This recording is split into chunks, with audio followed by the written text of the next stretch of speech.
FanDuel's Breakfast at the Breeders' Cup is presented by WinStar Farm and by Fasig-Tipton.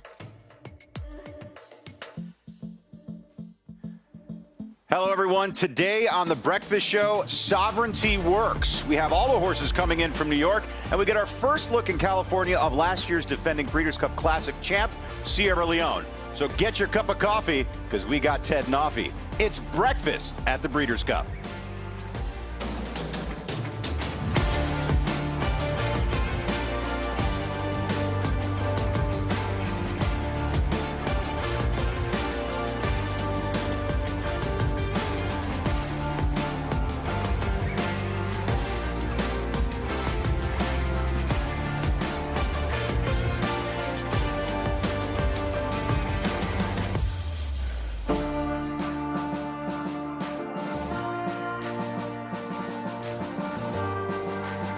We are getting right into it. This was moments ago. Sovereignty, his much anticipated final work as he head towards the Breeders' Cup Classic with nothing short of Horse of the Year honors on the line. He has been the best of the three-year-old crop, and he is getting into gear right now. I'm joined on set by Joe Talamo and Simon Bray as always. And Simon, there he goes, getting into that work. Yeah, going to be nothing fancy here today. We've been talking to Bill Mott all week. Just, I think an easy half mile was the plan, is what he said yesterday. And that's his exercise rider, Neil Pozansky, assistant trainer, said he's just a great horse to work. Very push button, does everything you want, and you can see he is just doing so good right now, Joe. Yeah, has his ears straight up, doing it really, really easy. And you said it. They don't want nothing too intense today. Something just very modest. They're only 5 days out from the big one. And I tell you what, he could not look any better right now. He is doing this very, very easily. I think this is exactly what Bill Mott wants. There he comes around the turn there and just moving beautifully. I mean, just got a great way of going. And you know, the longer we've been here, you know, we were out at dinner last night talking to a couple of people, and they're just, this is the talk, Sovereignty, how good he looks, how well he's doing. The word around town is that, you know, he's just doing so good. I mean, probably the best he's done his whole year, and he looks like it. I mean, just look how fluid his stride is. He could not be hitting the ground any better, doing this very, very easily.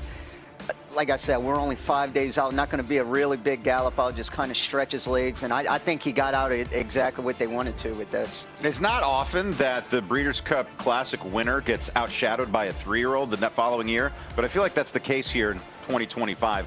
As Sovereignty stopping the clock there in 49-4 for that work and doing it as easily as possible. Yeah, I tell you what, Bill's going to be really happy. I mean, great job, Neil Pozansky. I guarantee you, I guarantee you, he told him to go 49 or 50. And he hit it right on the mark. Absolutely perfect.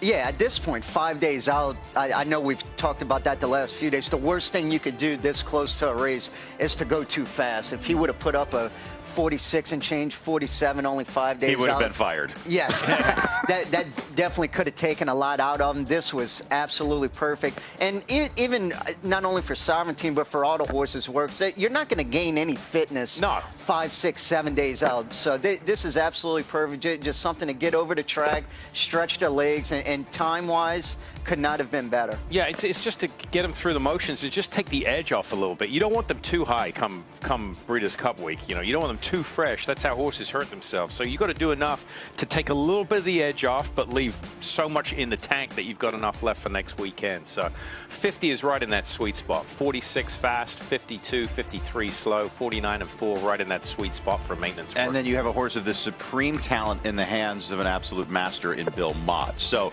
it's a double whammy there, where you have connections involved that know more about horses than most who ever throw a saddle over one, and they get their hands on someone like this. And that's why we've seen him every race get faster than the race before. The works have been perfect. Everything leading up to the Classic, everything this entire campaign has been meticulously well done. I mean, look at him, Simon, right after the work. I know he didn't go fast, but still, it doesn't even look like he worked at all. It looked like he went out for a jog, honestly. Look at his mental disposition walking back. What gets me is his trunk in the middle of him. He's just so thick. I mean, that is literally like a barrel in the middle there. I mean, he doesn't tuck up. He doesn't draw up to the back end of his stifles there and look light. I mean, he's just an absolute beast. And I know we touched on it a lot Derby week. As good as he was doing and looked Derby week, I feel like he's only gotten bigger and stronger as the year went on. Yep. I know. I tried to get away from work last night and go out to dinner with you guys, and all we were talking about was how well Sovereignty was built. Yeah. I mean, that dominated the conversation for the first hour we sat down. He is a tremendous specimen. And he's, as we said yesterday, the type of horse that you could just pick anybody off the street who's never seen a racehorse before, put up 100 horses, and they would point at that one and say, he's the best. He's that obviously tipping his hand as to how talented he is. And his demeanor, too. After a workout, a lot of times, a lot of horses, they'll still have a lot of that energy built up. I mean, he just went right back to almost like he came on the track for the first time. And I'll repeat it. That's the difference between good horses and great horses. Good horses and great horses, if they all have the same talent, but I think for me, the difference that makes them the difference between good and great is the mental disposition. If you got one with a lot of talent that's a Looney Tune and he runs off all the time, they're never going to be great. A horse like him, I mean, as Neil Pozansky said earlier this week, he's just so easy to ride because he does everything that you want him to do. He's like that perfect student in class that does everything right. Earlier in the week, you did the works from February prior to his debut all the way through the Derby, and then the most recent works that we saw of him and how he had progressed in the morning. If you showed that work right there, that 49-4 versus that work versus in February, I mean, you'd be hard-pressed to say it was the same horse. Exactly. You would. I mean, there's no question about it. It's literally like taking, you know, an athlete or a player in single A baseball, and then, you know, 2 years later watching him in the major leagues hit home runs and the muscular development, everything. I mean, later on in the week we can probably do that.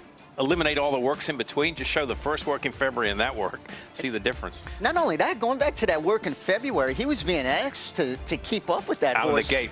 And could not keep up. And would they go 102 and change? Now is the complete opposite. He's starting to drag him around there. So totally flip-flop. Yeah, he is absolutely gorgeous as he finished up his final bit of major preparation for the Classic. Of course, we will talk to Bill Mott. We have our reporters all over the racetrack today. They've finished up all the work up at Santa Anita. They've finished up the work in Kentucky. We're going to have everybody here at Del Mar. Everyone's shipping in. Tomorrow we'll get a good look at all the Euros who come in. But today, a number of New York horses hitting the track for the first time. A lot of them coming in yesterday and last night. Yeah, looking forward to seeing them. We haven't seen much of those. One quick thing. I just want to backtrack on Bill Mott for a second. Something that shouldn't be dismissed. Doesn't want to overshadow the Breeders' Cup. He has actually got a runner on Saturday in the Melbourne Cup in Australia. He's the first American horse ever to run in the Melbourne Cup. I mean, that's history-making if he could pull off the Breeders' Cup Classic and the Melbourne Cup on the same day. Parchment Party for Pin Oak Stud. They want a kind of a win-in-year-in race for the Melbourne Cup, the Belmont Gold Cup. So, I mean, that's an unbelievable achievement if you can pull that off. And then, didn't you say Johnny Velasquez was going to try and ride here? I believe. And then I think with the time change, he can make it. Well, they'll probably be on the same plane as Nick Luck. Let's take a look at our cast and crew today. Very pleased to welcome to the program for the first day. You know him, you love him, Rishi Prasad. In from Great Britain, we will be checking him with a little bit. We have Joaquin Jaime and Andy Biancone without her unbranded hat. Joining us first of all, Andy, what do you got?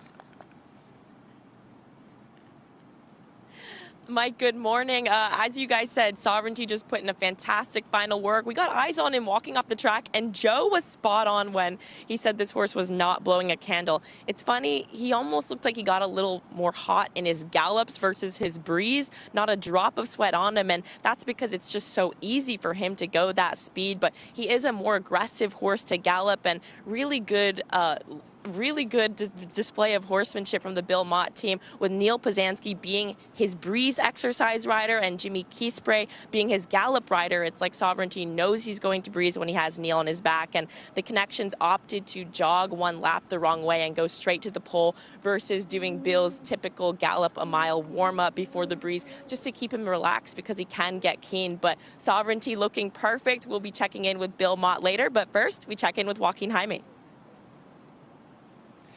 Hey, Andy, good morning to you. So the big name on the work tab yesterday was your Preakness winner in journalism. He worked 5 furlongs in company with his new rider, Jose Ortiz, who's going to be aboard for the Breeders' Cup Classic. And immediately after the work, everyone in the camp was very satisfied in the manner in which he did it. As far as today and what journalism has done, well, I'm told he's one that generally likes to sleep in a little bit. He got up this morning about 4:45, generally needs a carrot or two to bribe him to go ahead and get out of bed. He's currently walking behind behind me right now and just getting a little leg stretcher as we currently speak right now. Just had a word with trainer Michael McCarthy as well, and I just asked him how he came out of that 5 furlong drill. Michael just said, all is good, and gave a thumbs up. So positive reports for team journalism the day after his 5 furlong drill in preparation for the Breeders' Cup Classic as we send you to Rishi Prasad. Rishi, good morning. Great to see you.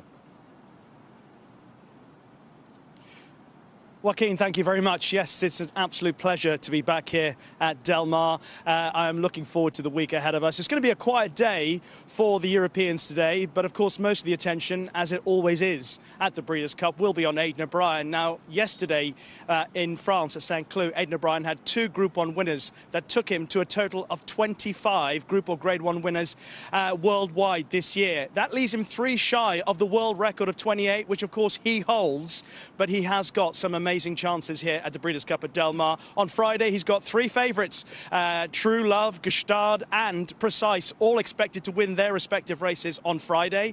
And then, of course, he's got the Lion and Winter in the mile and Mini Hawk on Saturday in the Breeders' Cup turf. So it's quite possible he might break that world record here at the Breeders' Cup this year. But I think it's confession time for me on this show. I'm obviously hoping that the Europeans have a great time on Friday and Saturday. But as a middle-aged man who enjoys his racing immensely, I've come here this week to see Sovereignty. I've listened to you guys talking about him this morning, and already I'm so excited about seeing what this horse can do. I've been watching him from afar over the last 12 months and just being in awe of what he's done, and I cannot wait to see what he's going to do on Saturday in the Breeders' Cup Classic. He's the sort of horse that I've seen run through the season that I expect to, at some point later on in my life, say, I was there at Del Mar when he won the Breeders' Cup Classic. I hope I'm right, and I hope you guys will help me to believe that that's what's going to happen this week. Rishi, I'm with you. There's a part of me that it's beyond just being a broadcaster. It's beyond being a bettor. It's just being a fan. I've seen such an excellent animal, and when he hits the track, he really does grab everyone's eyes. Rishi Prasad, he covers the best racing the world over. I've seen Rishi in Dubai. He's been to Saudi. He's been covering the great racing in Great Britain for years and years. We've had him here at the Breeders' Cup just about every year. And it doesn't matter. It captures the imaginations of everyone when a horse like Sovereignty's out there. I mean, how lucky are we to be up close and personal to him? Literally yesterday we were, 2 or 3 feet away from him. And, I mean, this is going to be one of the best classics in years past. And just to get an up-front, close view to him is incredible. Well, I'll put it out there right now. I've put it earlier this year. Rishi, don't worry. You are going to witness history. It's going to be one of those defining moments in Breeders' Cup history. Cigar, Zenyatta, one we'll never forget. The unconquerable Cigar. It's going to be that type of moment, I think, on Saturday. Like Flightline winning by 100 lengths? Yeah, it's going to be, I'm telling you, it's going to happen, Rishi. All right, we will have more from Rishi Prasad. So great to have him back. Such a great part of our broadcast, and a treat for us all to work with him.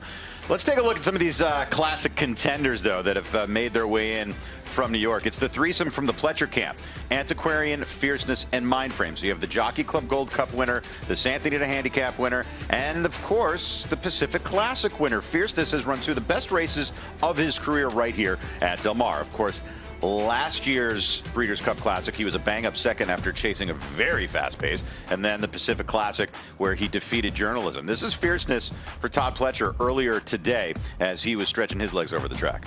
Yeah, to me, before the Pacific Classic, I thought his best race was last year, finishing second in the Breeders' Cup Classic. He was right off of a absolute crazy pace, 44-4, going 1.25 miles, and still hung around for second. And then watching the Pacific Classic, the way he went, ducked into the inside rail, did something he had never done before. Had to sit in behind and take dirt, and the way he won, to me, he's coming off one of the best victories in his career. I would agree with that. I mean, he was a little kind of spotty earlier on in his career. He'd win races by 13 lengths, then he would come back and kind of regress a little bit. But I think they finally figured him out. He strung a series of races together that show some consistency, marked by this. This is the Pacific Classic was his best race of his career. There's no question about it. It sets him up here. He's proven over the track. He's proven at the distance. And, you know, Mike Rapoli very, very high on him, as he should be. I mean, he's going to be one of the top 2 betting choices in the race. There's no question about that. And from a rider standpoint, I think that last race has to give Johnny Velazquez so much more confidence, because I feel like before he seemed like a horse, and quite frankly on paper showed it too. He either needed to be in front or lay in a stalking position, second, third, outside, without getting dirt in his face. His last race was the complete opposite. Not only did he duck in, he had to do something he never done before. Come from behind, got a lot of dirt in his face, was inside, horses in front of him, outside. And for him to be able to win with that much adversity, I have to think Johnny Velazquez might be as confident as he's ever been in his horse going into the Classic. Just having a gallop here like all the Pletcher horses first day out on the track. Seems to be just moving very nicely there at the slower paces. Now, Mike Rapoli has been pressed about which one of his charges has more talent and is better, Fierceness or Mindframe. Now, Mindframe, a little more lightly raced, not as accomplished as Fierceness, but 5 for 8 in the career, made $1.8 million. He is a Grade 1 winner by virtue of his victory in the Stephen Foster earlier this year. Of course, he had that trouble where he lost the rider in the Jockey Club Gold Cup. But this is a horse who is exceedingly talented, and we can see him bowing his neck out there as he's stretching his legs on the track. Yeah, I mean, anytime you're winning at 7/8 and then you're running second in the Belmont at 1.25 miles, speed and stamina is the mark of a classic racehorse, right? And he has both. To be able to win at 7/8 and almost win the Belmont at 1.25 miles. So distance not an issue. And I think it's hard to split him. I really do. I know Fierceness is a little more exposed, but on running lines with Sierra Leone, his name appears in all the past performances for these major players. He's right there with him. Yeah, and to Simon's point, he ran second, only being a half a length in the Belmont. That was in his 3rd career start. Yep. It's not like he had a lot of races all year, and he broke his maiden in March 30th, so almost April, and then to finish second, only being a half in the Belmont is very, very impressive. Just so unfortunate that incident happened in the Jockey Club Gold Cup last time, but it looks absolutely extraordinary galloping out there. I mean, Todd's horses gallop so kind for the rider. We were talking about this yesterday. This is what kind of an 18-second furlong looks like for a gallop here, just much slower paces, and it's what you want to see first day out on the track. Yeah, and I feel that, especially from here, it's Monday all the way up until Thursday, Friday, and then game day Saturday. They really aren't going to do too much. Their fitness is there already. I know we've touched on it many times. The worst thing you can do, especially 5 days out, and then when you get to 4, 3, and 2, is to do something too much. You don't want really, really quick gallops and try and take too much out of them. Are we forgetting about Antiquarian? I feel like for a horse who won the Jockey Club Gold Cup, he ran a -4 on the sheets when he was second in the Suburban. He's a horse who has just been getting better and better this year. At age 4, I mean, he's going to be a price in the Breeders' Cup Classic, but look, he's beaten some of these. He beat Sierra Leone last time out. I know it was a crazily run Jockey Club Gold Cup. He's been very good thus far. As a 4-year-old, he's never been worse than second this year. He won an allowance race at Gulfstream Park. At Churchill was second in the Blame, second in the Suburban, and then won the Grade 1 Jockey Club Gold Cup last time out. Each race has improved on the buyer scale. Ran a 108 last time. I mean, if he goes back to that 108, he definitely fits in this field.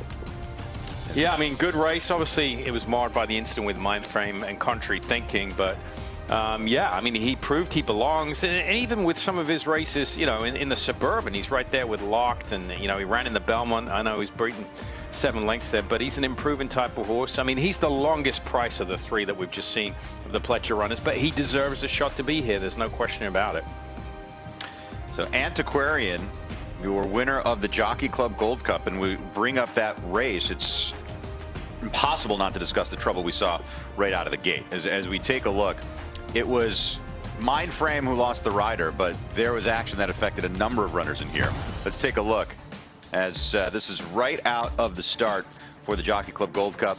Here is the compaction of the field. There goes Arad Ortiz out of the irons of Mindframe. He avoids serious injury miraculously, but at that point, this race was scuttled. Yeah, that could have been very, very bad.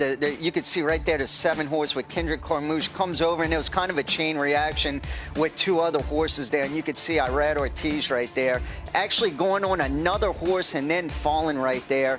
And you spoke about it. He was very, very lucky not to escape serious injury, especially when you fall awkwardly like that. It's not like he was able to roll forward or anything. When you fall kind of backwards and on your side, that's when you could get hurt the most. And thankfully, he did not. And you could see a crazy picture of him right here. I mean, that's the Eclipse picture of the year, right? The Eclipse Awards for photography. Oh, one of these two. I'm not sure which one. They're both pretty dramatic. I mean, it was pretty amazing. Irad's holding on for dear life as he's got his arms on Luis Saez, and then he falls down, and by falling, he pulls Louis back into the irons of White Barrio, and then Sierra Leone goes right over the top of Irad. He miraculously misses stepping on him, but that was Sierra Leone's race, so Flavien has to take him back. It was crazy that Sierra Leone could get second after that. Yeah, I thought Flavien Prat did a great job. He kind of steered Sierra Leone around him, and you know, we watched it. You know, when you watch sports in slow motion, it's like watching a missed free throw or something. In slow-mo, you think, oh, that's easy. Why didn't he make it? When you watch that in slow-mo, you're like, oh, my goodness. You know, it's incredible how he did not get, I mean, snapped on by another horse. He was very, very lucky. And, I mean, look, I don't want to go down that road. It's kind of the elephant in the room. We're going to have Mike Rapoli on our set on Thursday morning sometime, hopefully. So, and I'm sure he's going to bring up numerous subjects, including contrary thinking, the presence of a rabbit in there. He's been very vocal about it. So we'll talk to him about that. But contrary thinking, he was pre-entered. I don't know whether he's going to be entered later on today at the draw show as a pacemaker for Sierra Leone. That'll be fun. Well, rabbits, here's the thing in Europe that they're normal. It's normal. They're accustomed to rabbits, yeah. But we'll save that for later on in the week. Okay, well, how's Nevada Beach going to take the presence of a rabbit? Because this is a horse whose speed has been an asset, but he can stalk a little bit there for Bob Baffert. He really announced himself as a Breeders' Cup contender with his victory in the Grade 1 Goodwood. Yeah, another horse that is improving. He was coming off a little bit of a freshening in the Grade 1 Goodwood. And one thing of note, that was for 3-year-olds and upward. He was facing older horses and won very nicely.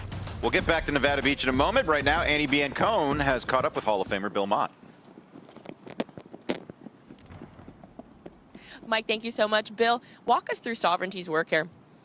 Well, you'd have to gallop through it, I suppose. But he was good. You know, we warmed up the wrong way. We cantered the wrong way and planned on going a half a mile. And, you know, I'd talked to Neil before the work, and, you know, we were discussing what kind of work we wanted. And I said, you know, I suppose something similar to a 49. And he was 49 and change. He went off nice and smoothly. And I just finished watching the video, and it looked like he never moved his hands. It looked like he was just sitting still. His hands were in front of the saddle, and the horse was just cruising along very nicely. I was pleased the way he was getting over the track and the way he looked, and I was on the pony on the backside when he came back around, and you know, he caught his breath right away, and by the time, you know, we were walking back to the gap, he was, you know, it was almost like he had been out for a gallop. Walk us through the decision to back him up and jog the wrong way as opposed to your typical gallop a mile, stand and go work. He's gotten a little strong, and you know, Neil had, you know, we'd galloped him a mile, you know, in Saratoga a couple times, and he was getting a little strong, and then I'd warmed him up with the pony, and he's fine, but you know, I think we were able to do enough warm up, you know, going the wrong way, and you know, we let him just canter and hobby horse beside the pony going the wrong way, so he got a nice enough warm up before the work, and just because we, you know, make it easy on everybody.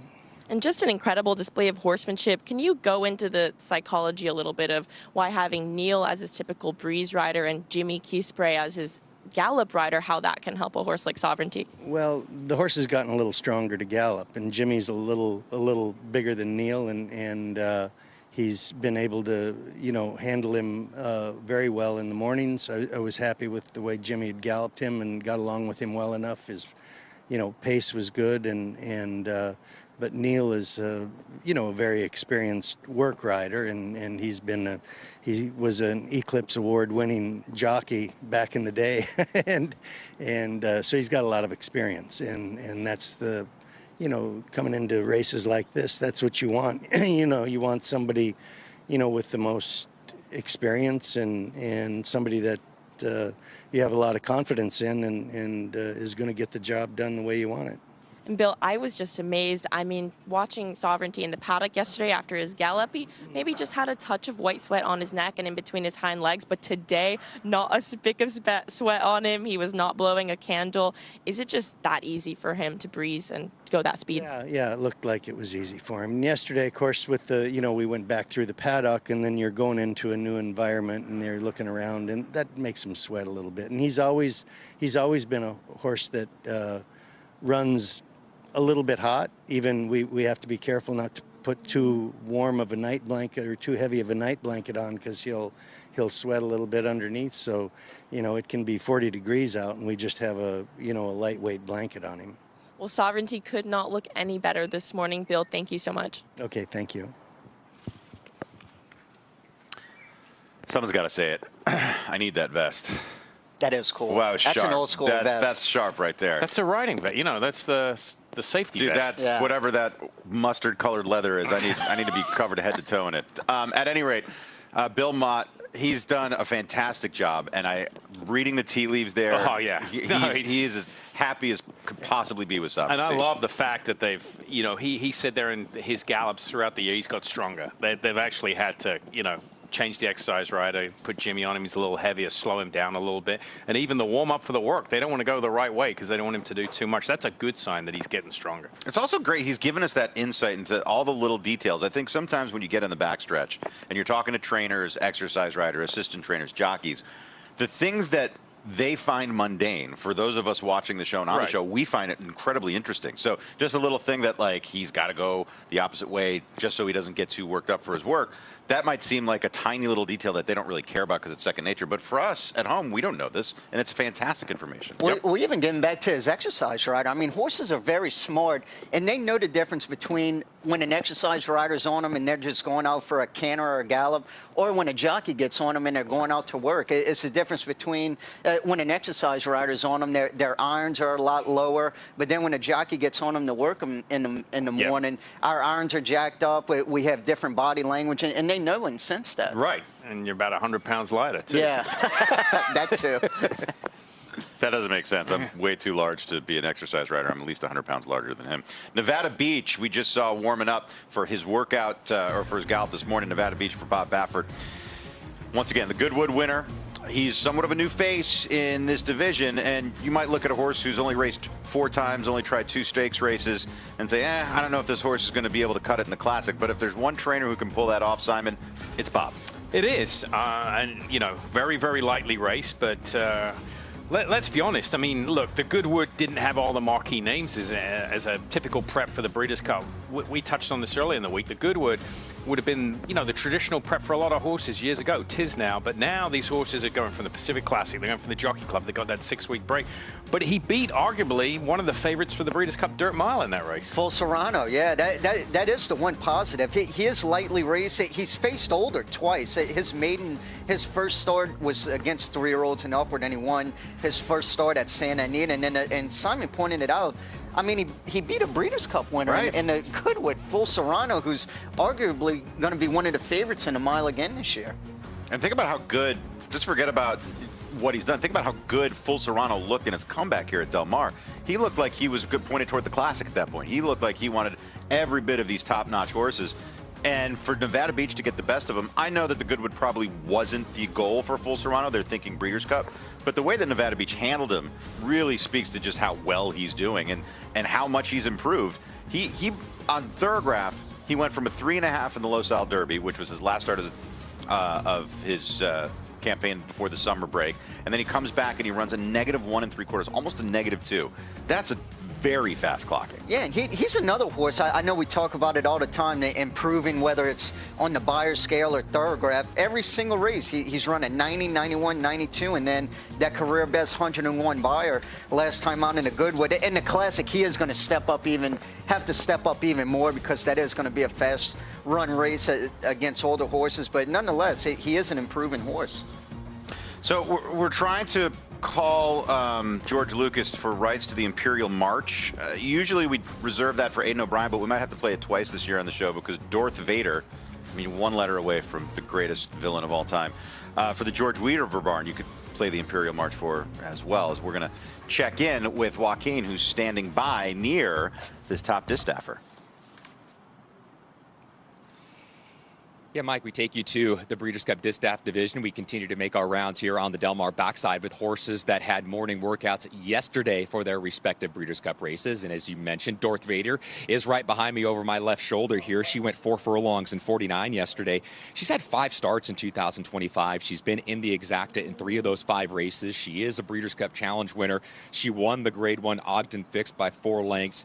She had so much trouble prior to that, too, in the first turn in the Grade 1 La Troyenne. And then her most recent start, she just lost the head bob and just was on the wrong end of a head bob at the finish line behind Torpedo Anna in last year's Horse of the Year. So as I mentioned, she was on the racetrack yesterday. She worked for the Breeders' Cup Distaff, 4 furlongs in 49, spoke to the team here. Everyone from the team is very happy in the way Darth Vader has come out of that morning work yesterday. One thing that she did this morning, though, that might be a little unusual for others, is that she actually went back to the racetrack. She short galloped today 6 furlongs. That was earlier this morning, about 6:15. She galloped 6 furlongs. Generally, others, they don't do that after a morning work. They usually have a rest and recovery day and just end up walking around the barn. Not for Darth Vader. She galloped 6 furlongs earlier on this morning, guys. And Mike, all reports very happy from the team here with Darth Vader as she heads in to the Breeders' Cup Distaff this year for trainer George Weaver. So that's interesting, Simon. So the 6 furlongs today after the work, that's not usual, but why would a trainer make that decision, and what does that tell you about how she's doing? It tells you that she's doing good to go back out there, you know, out to the track. Absolutely. So, yeah, I mean, I think that's a positive. She looks good. I always get that style shot there where a horse is standing there with one leg resting up. To the untrained eye, a lot of people go, oh, what's wrong with the horse when they're standing? That shows you a horse that's relaxed. A lot of horses, when they're in the stall, they'll stand like that. They'll stand on 3 legs, rest one, just stand there like that. So nothing to be concerned about.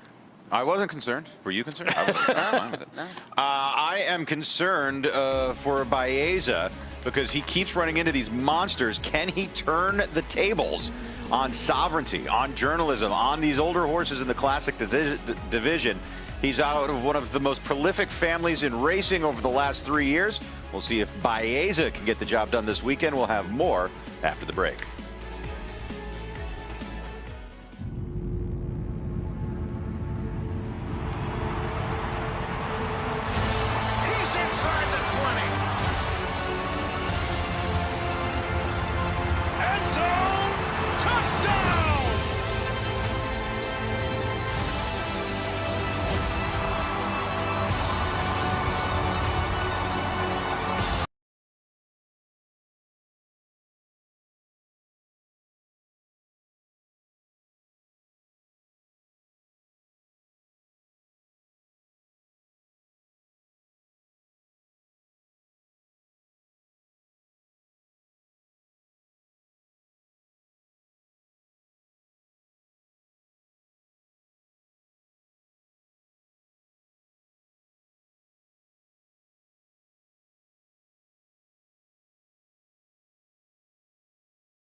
the Pletcher barn. Actually, I got to tell you, only 5 runners in the Breeders' Cup this year. Easy day. Yeah.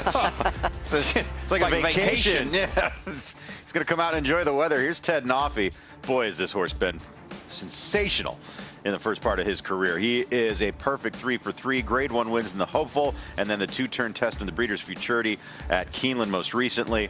He looks the part of a favorite and a juvenile winner. He does. I mean, he absolutely aired in the Hopeful, winning by more than 8 lengths, and then came back in the Breeders' Futurity at Keeneland. Was his first time going 2 turns, and passed that test with flying colors. Went drawing away, had a perfect trip, laying right outside, winning by more than 2 lengths that day. Yeah, I mean, that's the key. He's proven around 2 turns. I think that goes a long way against some of these 2-year-olds. Obviously, you know, Brant is the big West Coast representative. He's never been around 2 turns, but yeah, I mean, what a weekend for Into Mischief it could be. You know, he's got Sovereignty in the Classic. He's got Ted Noffey here, just to name a couple. And, yeah, I mean, he looks like he's very kind to Gallop. He does. I know we talk about how horses react and stuff like that. His demeanor is so cool. You could see the ears straight up, not rank at all, kind of cruising around there. And this is his first time here at Del Mar. I know a lot of times horses will look around, or they might get too rank or a little lazy. He looks absolutely primed today. Back to what you were saying, Simon. It's the great horses have a good mind. And for a 2-year-old, and they can be a little more flighty, a little more skittish. For a 2-year-old, he looks very professional right now. Yeah, he does. A new environment. You know, it's what I've been saying all week. And Bill mentioned it to Andy about Sovereignty. He came in the paddock. New environment. Horses tend to get on the muscle a little bit. So there he is. Ted Noffey for Todd Pletcher. Say that 3 times. Oh, wow. Simon.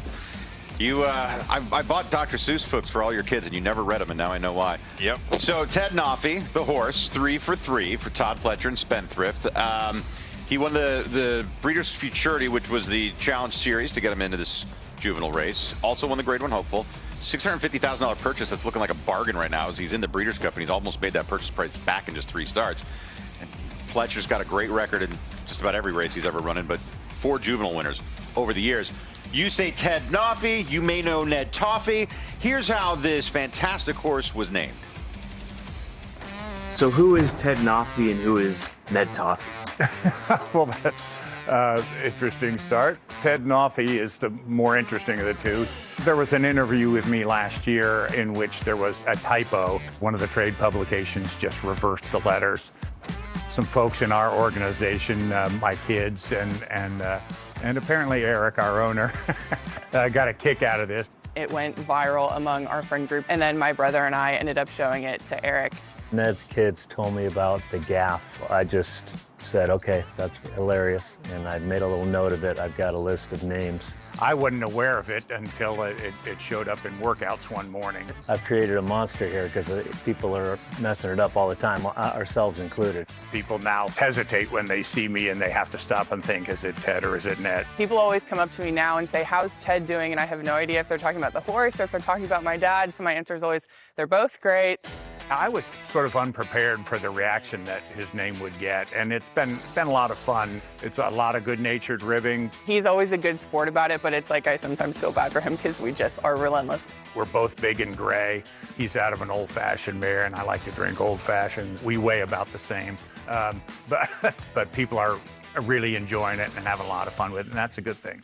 We do have a lot of fun. We have a lot of laughs. We try to keep it light.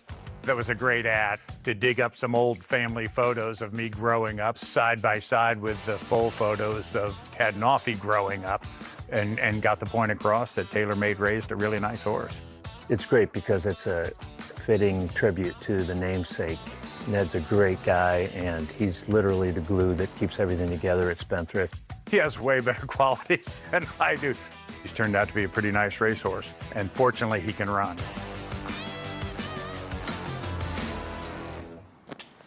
It's great, and the thing is, and this always would give me trepidation if I was naming horses, you name these horses, you don't know what they're going to be. So, like, you could waste a great name like that on a horse who ends up being a 5-claimer and never really does much. But they got Ted Noffey, and he's a multiple Grade 1 winner and the favorite in the juvenile. So everything, it's like kismet, just worked out. And when we've been in this game so long, how often do you see that, too, when you name a horse after a relative, a friend, something special that happened? And to Mike's point, that they might not even win. I mean, naming horses after friends and people very rarely works. I mean, it really doesn't. It's usually the kiss of death. The greatest horse ever to be named after someone was the late Bobby Frankel. That's it. But as far as, I had one named after me, absolutely useless. Mine too. Yeah. It was one, Ben Warren named one, Warren's GOT. I think Mike could have outran him. I'm pretty quick, man. I saw you working out yesterday, Mike. I don't know. Let's go to Andy Biancone, who's standing by. Is that Ted or Ned? Mike, this is Ted Noffey, but I have to say an aptly named horse because just like his namesake Ned Toffee, he's got a very friendly and nice personality. But Ted Noffey trained today under exercise rider Carlos Quevedo. He said this horse was really good this morning. Not strong, just very happy to be here. From a physical standpoint, I even feel like he's filled in a little more since Keeneland. His weight looks fantastic. He seems like he handled the ship well, but he is a very friendly, kind horse. He was walking around earlier, and mind you, this is his first day here, was totally unbothered with everything going on, just a complete class act. Sophie Green did tell me at Keeneland that he can get a little bit strong sometimes out of nowhere, but roughly his general personality is very kind and very willing. So, like I said, Ted Noffey, an aptly named horse, and he's been a fun one to watch so far. I will say this. I have done dozens of interviews with Ned Toffey over the years. Great guy, and he's very smart. He's been at the helm of Spendthrift for decades now, and he has done magnificent work. And you see such a large chunk of the commercial breeding industry at Spendthrift Farms anymore, the racing operation. He's done a fantastic job over the years. Big weekend. Ted Noffey, Copian, Tamara. I mean, they got a lot of high-profile runners. So we will keep an eye open for the real Ned Toffey. We'll put a microphone in his face once again. Don't you worry about that. We're going to take a break. When we return on The Breakfast Show, we still have plenty to get to. You see all the saddle towels. Hopefully the owner of said saddle towels will appear, trying to get Todd Pletcher for you when we return on The Breakfast Show.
Saffie Joseph's Goat Brownie. I'm talking about the greatest of all time, Todd Pletcher.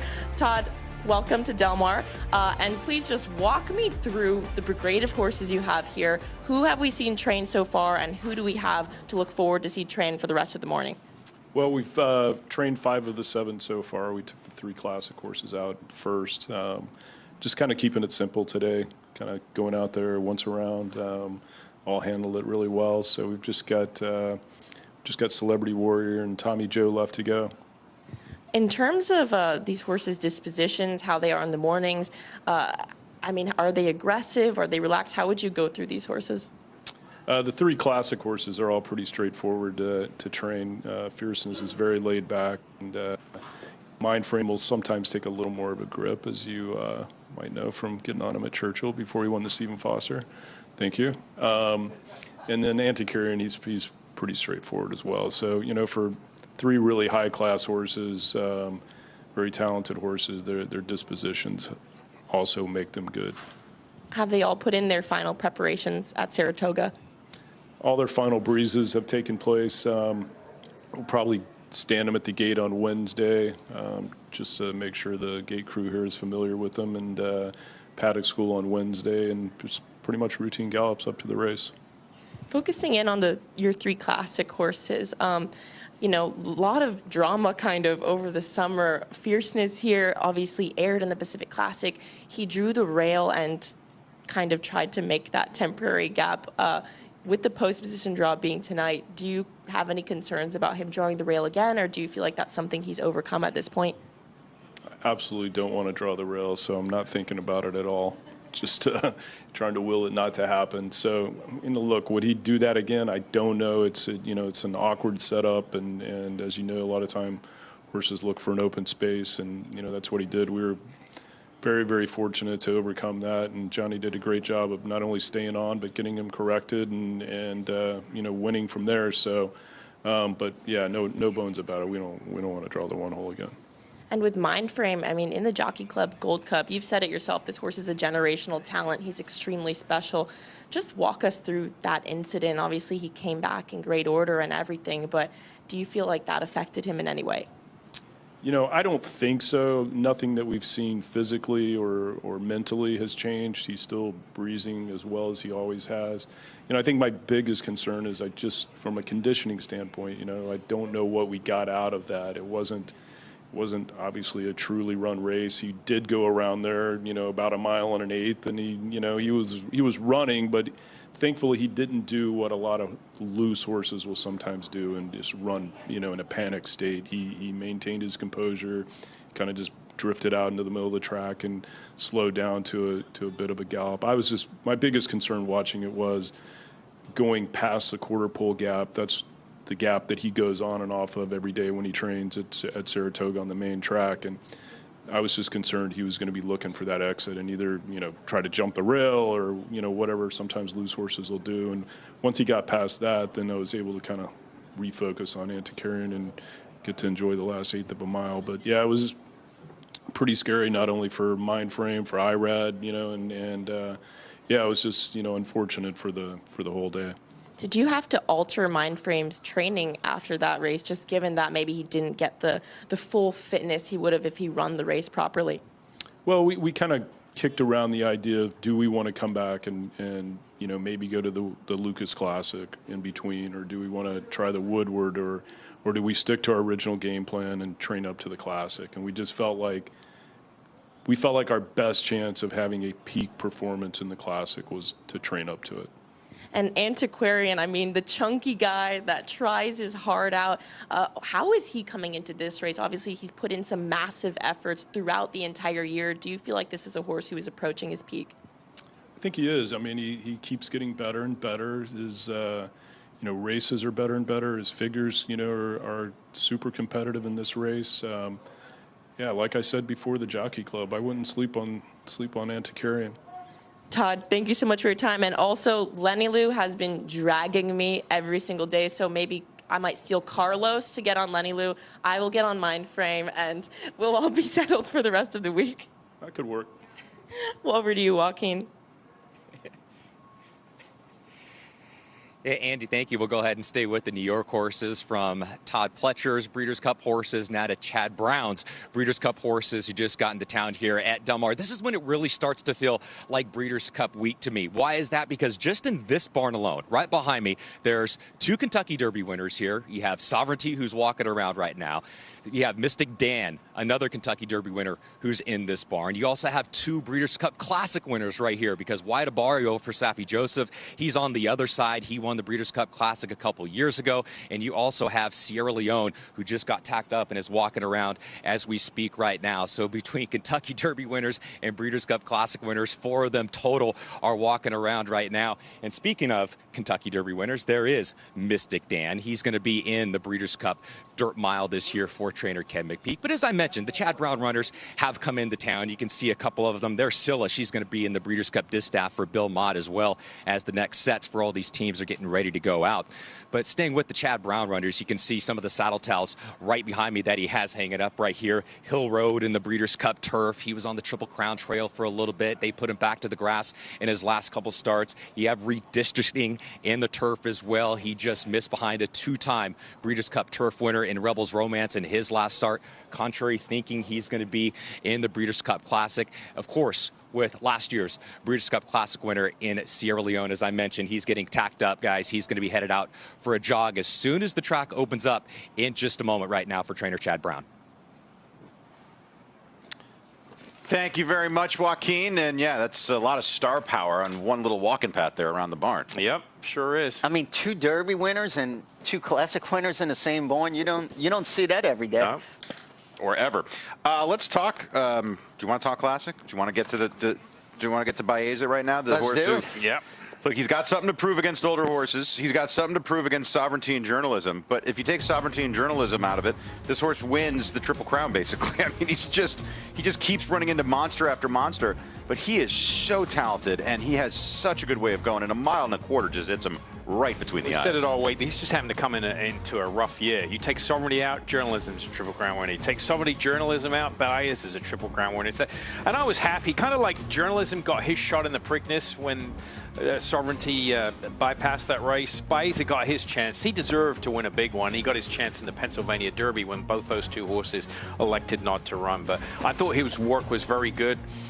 We saw it earlier this week with John Sheriffs, and here he is out of his work. As I mentioned, you want to see how they come out of it, and the work hasn't affected him at all. It looks really good. No, he looks picture perfect out there. Energy's really good, body language really good, and you guys said it. I mean, it's unfortunate for him that he's had to run into Sovereignty and Journalism this year, but even in all those defeats, he's still a horse that is on the improve. I feel like each and every one of those races, from a numbers perspective, it is just slowly kind of getting better and better, and looks like he's in peak form now.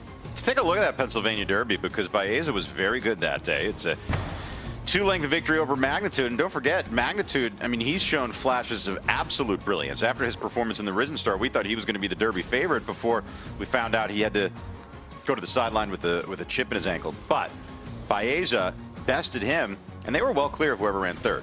Yeah, he powered away very, very impressively here. He was coming off that 2nd place effort in the Jim Danny to Sovereignty, and finally got his first Grade 1 win there in the Pennsylvania Derby. And as we alluded to, very deserving too, because he had to run into Sovereignty and Journalism all those races. Well, we saw in the shot there, Joaquin, Chad Brown was standing over your shoulder, so you only had to make a few steps to get him. Here is the former Eclipse Award-winning trainer with our reporter. Go. Yeah, Mike, and he's bringing in a strong team, of course, headlined by last year's Breeders' Cup Classic winner in Sierra Leone, here with trainer Chad Brown. So you got the rider just getting a leg up on Sierra Leone right now.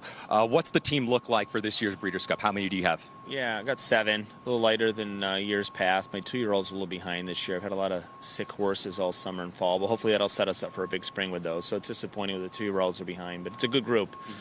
They hear from them at age 3. But yeah, Sierra Leone's coming out here. We have some turf horses that have interesting shots. Village Voice is an interesting horse. It's only run once this year, but she's got a lot upside. And Program Trading's flying in today. Just finished 2nd in a Grade 1. I'm going to try him in the mile. And a couple other horses in a 1.5 miles are outsiders. We're districting in Hill Road. We're going to take a shot in there and see what happens. And yeah, I mean, we're we're going to base the weekend around the big horse and see if we can pick up some pieces on the other races.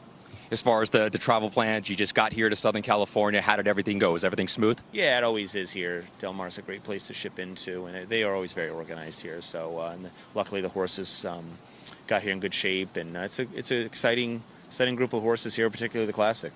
The track just opened up right now. Next set is going out, including Sierra Leone. What can we see from these horses here today? My horses are all going to just jog today or trot once around the track. They're coming 2 days off of work. That's standard for me, and then they're going to pick up their gallops tomorrow. Appreciate the time, Chad. We'll let you get back to work. Thank you. Anytime. Thank you very much, Chad Brown, Joaquin Jaime, as Chad has a busy week in front of him as well. He always has a busy week. Guy's got a million horses, and it seems like they're all Grade 1 winners. At any rate, yes, the Chad Brown runners are in. And I know we're supposed to be thinking about Breeders' Cup. Didn't they get you thinking about Derby horses from the Chad Brown barn next year? It's like, oh, a little behind on the 2-year-olds. You'll hear from them. You'll also be hearing from Brant. He wasn't cheap, but so far, the early returns have been very positive on this ultra-talented and well-bred runner for Bob Baffert. A closer look at his top juvenile when we return.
In a dramatic victory over Fierceness and Forever Young.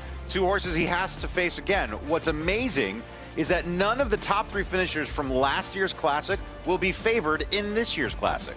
Yeah, this is I just cannot wait for this race to run. And I mean, looks a picture of health. He's 2 races back. He won the Whitney by a length, and he's coming off a 2nd place effort in the Jockey Club Gold Cup. I think definitely one thing that he will need is a setup up front. I know last year they went so crazy, that 44 and 4 half mile that he was able to close into. So it's going to be interesting how quick the pace is going to be this year for him.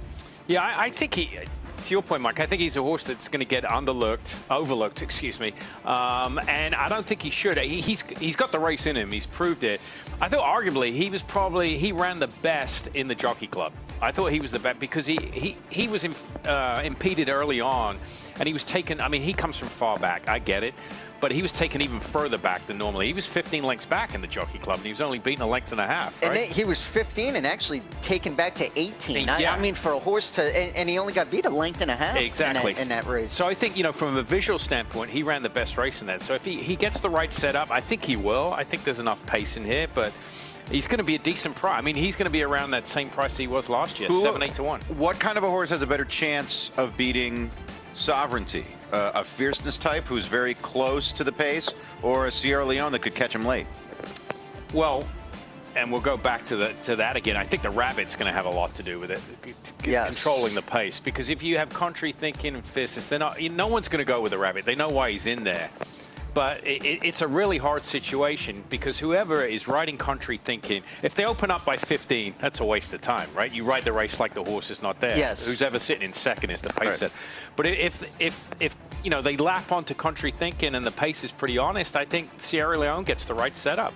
What was amazing about last year's Breeders' Cup Classic, as we take a look back to a year ago, it was how fast the pace was and how Fierceness was very close to that pace, and he never backs out. It took an excellent run from Sierra Leone to best him, and that's why many think that even in defeat at the time, this was Fierceness's best performance of his career. Oh, I still think that. Before he ran in the Pacific Classic, to me, even though he was in defeat here, but take away all his wins, I thought that was his best effort. I mean, to go a mile and lay close to a 44 and 4 half mile and hang around would be impressive. That was a mile and a quarter. I mean, you rarely, if ever, will see a half mile that fast. Do you think Sierra Leone loses some panache in the eyes of the handicappers and the fans of horse racing because he had such a great setup in last year's Classic, and he does seem at times to be a little pace dependent, Simon? Yeah, I mean those horses in the eyes of handicappers, that, you know, they just look at the results. Yeah, he's not going to get as much love because he runs second and third quite a lot, but the race is always there. I mean, he always has the potential of upsetting again, and I wouldn't even call it an upset because he beat Fierceness in the Classic, and prior to that he ran against him. It was in the Jim Dandy, right? Yeah, he was only beaten a length by him, so he's not that far off of them. I mean, he's absolutely a legitimate contender. Looks like, yeah, he's just jogging here. You see, he's got the bell boots on in front, those 2 plastic covers over the horse's feet, so he doesn't reach up and grab himself. So Sierra Leone, your defending champ in the Breeders' Cup Classic for Chad Brown, on the track right now. And he's, I'd say, about a quarter of a mile, maybe 3/16 of a mile away from the Breakfast Marquee, which opens today. Joe, you're going to love it. Free food. Oh, I can't wait. Cannot wait. Favorite kind of cuisine. The one you don't pay for. Do they have lunch and dinner, too? Slow down. Slow down. Finally, something about Sierra Leone. I love this horse. Hey, you just got here, Crystal. We're going to give you all the Sierra Leone you can possibly handle on the next 3 days of the breakfast show, but he just got here. It's his first day. He was in New York making all the final preps there. Now he's made his way to Southern California. But Sierra Leone, tremendous talent. And look, shout out to the connections. He won the Classic at 3. They kept him around for a 4-year-old campaign and a repeat date with Destiny. We'll see if he can't get the job done. He may be facing the toughest field of his life in this year's Breeders' Cup Classic. One thing about his record, too, he's never been worse than third in 13 career starts. I mean, he's run against the best. I mean, that's very, very impressive. That's the thing where I laugh at. People say, well, Sierra, he's made $7 million. He's won a Breeders' Cup Classic, and he's never been worse than third. It's nuts. By the way, Chicago Cubs girl 17. Go Cubbies. Big fan of this team. I think that the house has good bones. Sierra Leone is one of my favorite horses. I definitely don't think he should be overlooked. I think he's going to be right there at the end. Absolutely. He is going to be making that move. Whether that move is good enough to win, whether it's going to leave him second, third, or off the board, that was what needs to be determined. But you can rest assured he's going to wind that thing up. I guess traffic is of some concern, although he seemed to have avoided a lot of traffic throughout his career already. Here's Scylla. This is a live look as Scylla breaks into a gallop right here, and I think he's going to work. She's going to work. She's got 4 race bandages on, tongue tie, rings off, all the equipment. She's dressed up to work, and you can see here she breaks away here. A little stronger filly. She came by the paddock yesterday for trainer Bill Mott, and she a little more aggressive. Yeah, and she's, I'm sure Bill kind of wants something similar to what Sovereignty did. Yes. She's only 4 days out from her race. Nothing too fast, very modest today, hopefully. It looked like she's kind of clipping along pretty good, though. Yeah, she is. She's a little quicker than what we saw with Sovereignty. My guess is she's the type of filly that you've got to give her a head just a little bit, because you start fighting and reaching out with her, then it just becomes a wrestling match. But Look at the way she moves. Just bounces over the track. Beautiful mover. Yeah, it looks like she's coming back to the rider really nice now. Look at the stride on her, too. She's going out really good. I wouldn't expect a huge gallop out either, with her only being 4 days out from the distaff. So Scylla making her final prep here at Del Mar. This is live. We'll get you the time of that work as soon as it is handed in to us. But she has been very good in her 3 years on the track. She's a 5-year-old mare now by Tappet, and she has got tremendous residual value as a broodmare as well for Juddmonte. But right now, the racing is of the utmost import as she heads into the distaff. Yeah, she was in a filly and mare sprint here last year, finishing 4th, only beating a length that day, and then is coming off a nice 3rd place effort in the Spinster where Gin and Nitrogen were 1-2 in there. She hasn't won since the Fleur de Lis of 2024, Simon. Is that a concern? Yeah, I mean, look, I think she's got to improve a little bit, but again, she's remarkably consistent. It's not like she's running bad races. She just fills out the exacta and the trifecta more often than not. So, you know, she's bounced around. She's been kept at one turn. She ran respectably in the Spinster, 46 3/5, so fairly quick. Yeah, you can tell. Yeah, you could see early on it looked like she was a little bit keen, but then she came back to the rider really nice. But that is a little bit quick though, with only 4 days out from her race. You think that was by design, or you think that may be faster than what Bill wanted, Simon? It's hard to tell. I mean, it might be a little quicker, but she might be. I mean, I'm looking down at her works before. She's worked in 48 and 40 a couple of times. So, I mean, she can go that. And they might have just went a little quicker than what they anticipated. We'll see. I'm guessing it's a little quicker than what you wanted. Thank you, Joe, for the straight answer. As there's a look at Scylla going to the backstrap. I mean, look, he hasn't worked for Bill Mott in years, but he still acts like the employee sometimes. Well, you never know. And I'll tell you why I bring that up. When I came to, I'll give you a little story. I came to the Breeders' Cup with him in 1997. Bill was known for working 5/8 and 102, a half and 50. And the only reason I say that is because I was out here on my own with all the horses before he flew out and was giving them a workout. And he called me up on the phone. He goes, we ran 1-2 in the distaff, 2nd in the Breeders' Cup Mile behind Spinning Well, and 2nd in the Classic behind Skip Away. And he goes, I want all these horses to work 5/8 and 59. And I'd never heard that come out of his mouth before. And I was like on the phone, like, just silence. And I started laughing. He's like, yeah, absolutely. He goes, I want them all to work in 59. We're in California. That's what they do there. I need to sharpen these horses up. So that was 2 weeks out. This is only a week. But that's why I err on the side of caution. You never know. I will say this, in California, and this is our backyard where we're having the Breeders' Cup, we have the fastest and the fittest horses in the world, and there's no question about that. Well, because they get one of the things, having worked on both coasts, I found out here, there's no days off here. The weather doesn't. Yeah. A lot of times back east, you're forced to not train because of the weather or train lightly. Here, you train every day because of the weather. We're also on an island, too, so if your race doesn't go, you better be ready when your race goes. Yeah. You better be ready. As we check in once again with Andy Biancone. Well, guys, I just want to let you know the Mark Cassie Brigade has shipped in and standing by with the girl who does it all, Nitrogen. Obviously an impressive filly both on turf and dirt. Grade 1 Alabama winner, most recently 2nd in the Grade 1 Juddmonte Spinster, but just an incredible filly to see in person. She is huge, she is imposing, but she is as kind as can be. I mean, she's just been nuzzling my neck, checking out my hair, very polite in the way she checks out the mic. Some horses are like, ah, like trying to take it out of your hand, but Nitrogen, just polite as can be, a gentle giant, and I can't wait to see her train in the mornings. She's a very fun one to watch, just big and beautiful. Did get an eye on her at Keeneland quite a few times, but she seems like she's settled in really well. She's yawning right now, just enjoying a nice relaxed morning. Assistant trainer Shane is here, and he's bringing the candies for Nitrogen, which is what she wants, I guess. But just bribe by mints. That's the way to a horse's heart. She is sweet as can be, and I'm just so enjoying her company right now. I like the hat, Andy. Very on brand. As Nitrogen, she's a super talented filly, and you can't take away what she's done in her resume. She's 6 for 8 this year. She's made $1.5 million. And Mark Cassie's very confident in her abilities. I mean, she started her career off on the turf, and then she ran in a race at Saratoga that was listed on the turf, and then they ended up running her in the slop. She won that, and then aired into Alabama. And I thought probably should have won the Spinster last time. Yes. She kind of drifted out a little bit in the end, only got beat ahead to Jin Jin, and I think it's coming into this race and really, really good fashion. Very talented filly. I mean, what she did on the grass and then make that transition to the dirt later is very, very impressive. So, yeah, I think Mark Cassie's very high on it. Earlier, I think our first show, he said they've all got her to beat, right? Right, I mean, he said they have to beat her. Yeah. Because I feel like they got to beat her. And Mark Cassie, he's great. He lets it all hang out. I mean, he is very forthright in interviews. He's not afraid to seem confident. He's an expert horseman, one of the best to throw a saddle over a horse.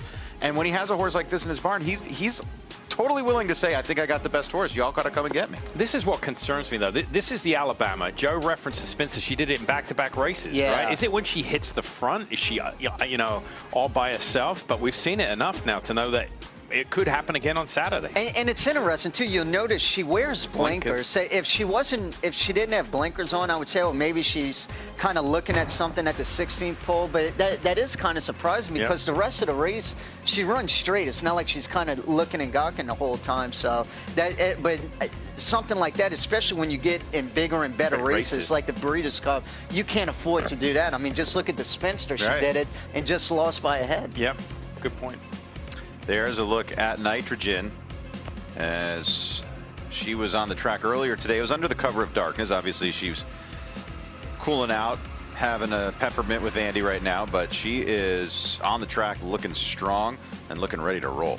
She hasn't missed a beat since March, right? I mean, she pretty much racing every month, once a month from March all the way up to the Breeders' Cup. So she, when she works, she probably doesn't have to do too much. If you look at her workout pattern and her race record, she doesn't work any further than a half a mile. She doesn't need to. She's a filly, a lightish filly. Well, I wouldn't say light, but she's a filly that probably doesn't need a lot of work when she's in racing shape. And she just has those half-mile workouts in between races to keep it ticking over. Yeah, and to Simon's point, too, the good thing about her, how she's been able to keep that form for so long, too. Mark Cassie really spaces out her works, too, like 12 days, 10 days, 8 days, which helps so much. She's not on that 6-7 day kind of blitz, a half a mile, 5/8 every week. And I think that's why she's been so fresh this year. Yeah, I mean, look at her. She's very feminine looking filly, daughter of Medaglia d'Oro, and you just want to keep weight on these fillies. So between the race record and the workout pattern, you don't need to do too much work. Got to keep their head and the feet up. Head bowed,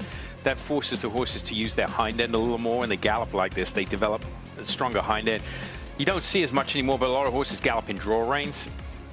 She doesn't have them on. No, those are just regular reins, but it forces horses to bow their head and just use the hind end a little more. And I think it's been so fun to see, too, Simon, because how often you see where horses are so, whether it's a colt or a filly, they look so good on the turf, and the connections just want to try them one time on the dirt, and it doesn't pan out at all. I mean, you could say as good as she was on the turf, she's that much better on the dirt now, winning the Alabama and just missing in the Grade 1 Spinster last out.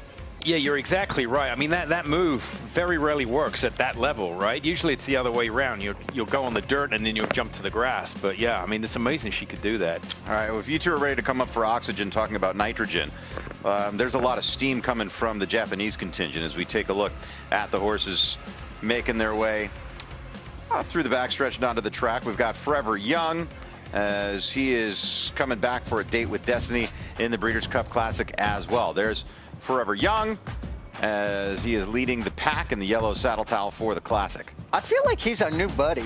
It seems like every single day he comes to the set here, just kind of hangs out after his gallop. And we've seen this the last few days, ever since he arrived. Just so cool, goes out for a jog, walk, and just very chill. Yeah, it's 8:15 now. If you're up in LA, by the time you drive down here, you'll probably still be out.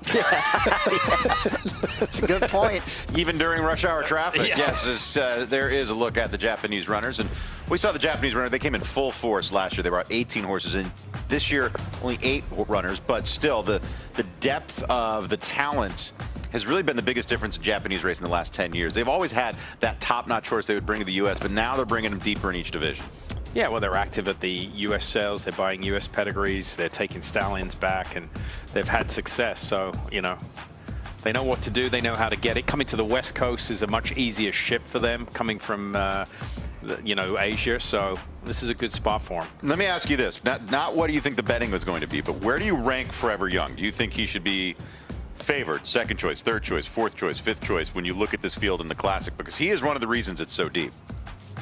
Start with you, Joe. That's tough. I would say third to fourth choice. I mean, he's definitely top 5. I mean, he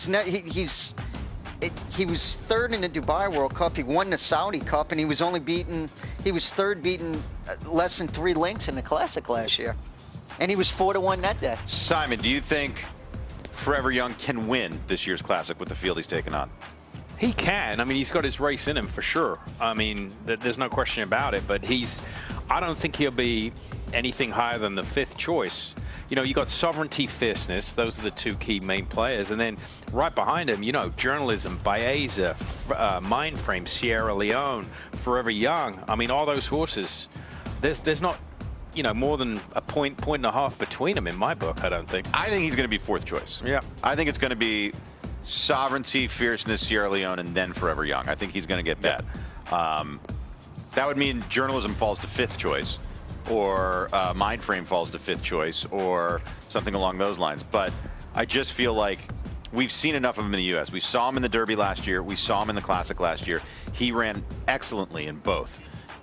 Comes in with a win in the Saudi Cup, the richest race in the world. I don't think that the Japanese aren't sneaking up on anybody here. They really aren't. I think what's so impressive, too, the shipping doesn't take much out of him either. Let's check in with Andy Biancone. Mike, we're standing by with Enrique Miranda, exercise rider and assistant trainer for Cherie DeVaux. Enrique, let's walk down your shed row and just tell me who we have and a fun fact about them. Oh, okay. So here we have Dr. Agnew. Fun fact about him is he's very spicy in the morning to go to the track. Very spicy. Okay, we like a spicy boy. And who do we have up next? Up next, we have Deep Satin here. Fun fact, she just hangs out by herself. She's very quiet. She likes to be left alone. And when does She Feels Pretty get here, and what's a fun fact about her? She Feels Pretty gets here later this afternoon, and fun fact about her is she likes to hang out with her best buddy, Mickey. Will Mickey be here too? Mickey's on his way too. I love to hear it. Enrique, thank you so much, and great work with Team Cherie DeVaux. Thanks. Watches us all the time. Enrique Miranda, and it's not the first time we've put the cameras in front of him. I love that we played fun facts. That was great. Good job, Andy. Get the fun facts out. Let's take a closer look at Enrique Miranda and just how integral he is to the Cherie DeVaux operation. My name is Enrique Miranda, and I'm an assistant for Cherie DeVaux, and I ride She Feels Pretty. I'm originally from California. I got into horse racing because my father was a trainer. When my dad decided to teach me how to ride, from that day forward, like I was hooked. That's all I wanted to do. I love adrenaline, so the feeling you get, the power underneath you and stuff, just the connection with the horse is like something kind of hard to describe, I guess. My role here is I oversee the day-to-day operations and assist Cherie, whatever she needs. I gallop, I'll get on the pony. It's a very good team. We have a lot of good people, and I really enjoy working here. I rode more than looks. I was his main rider last year. I ride Nimue. She's very exciting, up and coming. She's got a big name behind her, so we don't want to get ahead of ourselves, but we're getting excited. I've ridden a lot of good names for Cherie, Pyrenees, Cagliostro. She Feels Pretty, obviously, and I've had a good relationship with her. She can be like a little quirky as well, She's like an effective communicator, I would say. But she's actually really quiet. She's really sweet, but in her training, she knows her job very well.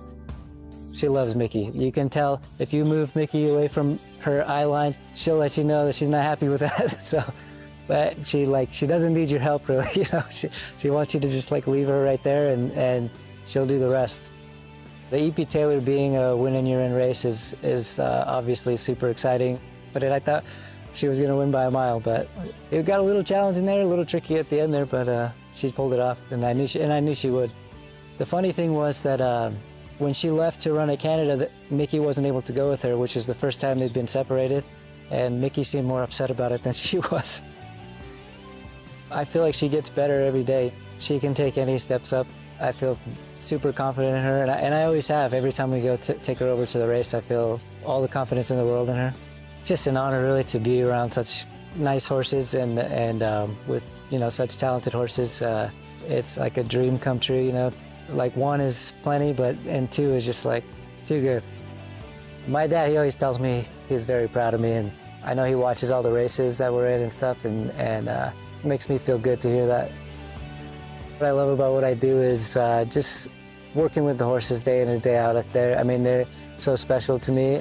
All of them are different, and building those connections with them, it's something special.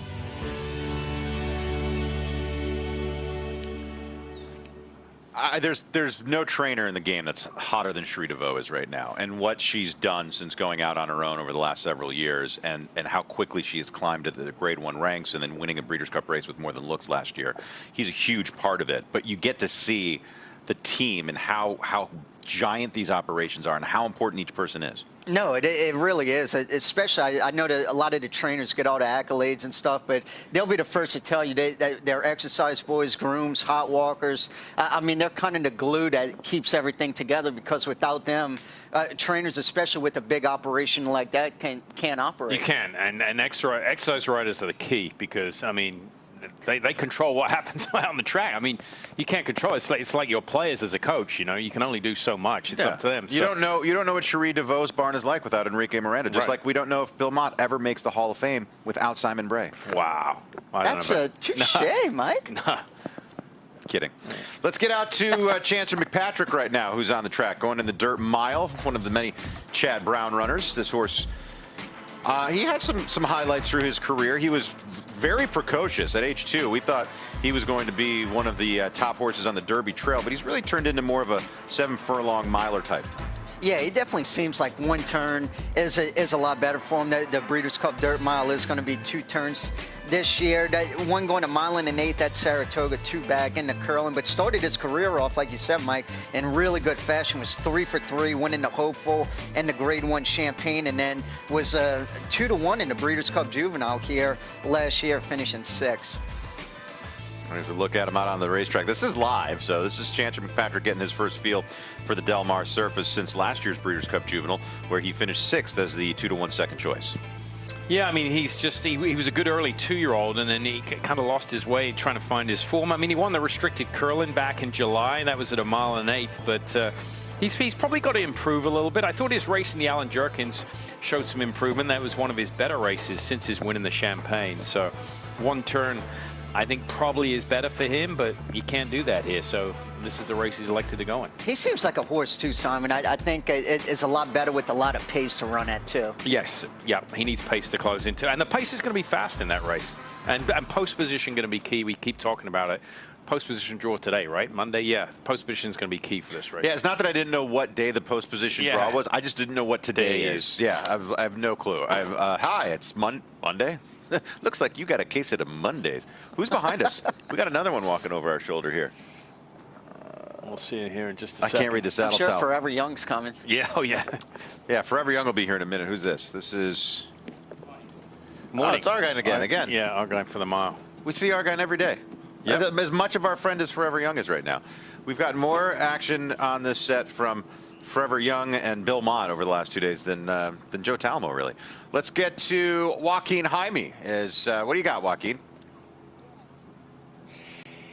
Yeah, Mike, we got to stepping over here. We made our way up to the starting gate, exactly to the starting point, and where they are going to begin the $7 million Breeders' Cup Classic. The starting gate is going to be right behind me over here, 1.25 miles, and you can just see just how long of a run-up that these jockeys and these horses are going to have. With the starting gate in position right here, and as we pan to the left over here, just from the starting gate to the finish line alone, Mike, that's going to be a quarter mile, 440 yards. And then from the finish line going into the first turn, you can tack on probably another 200 yards or so. So we'll just ballpark it and say these jockeys and horses are going to have 600 yards to go ahead and get position from the starting gate to they hit the clubhouse turn. Now, here's the change. This is something that is going to be different for the Breeders' Cup Classic this year. As you can see this main gap, we're familiar with the Pacific Classic and the incident that happened with Fierceness. He drew post position number 1. He ducked in towards that temporary rail and eventually was able to get corrected pretty quickly.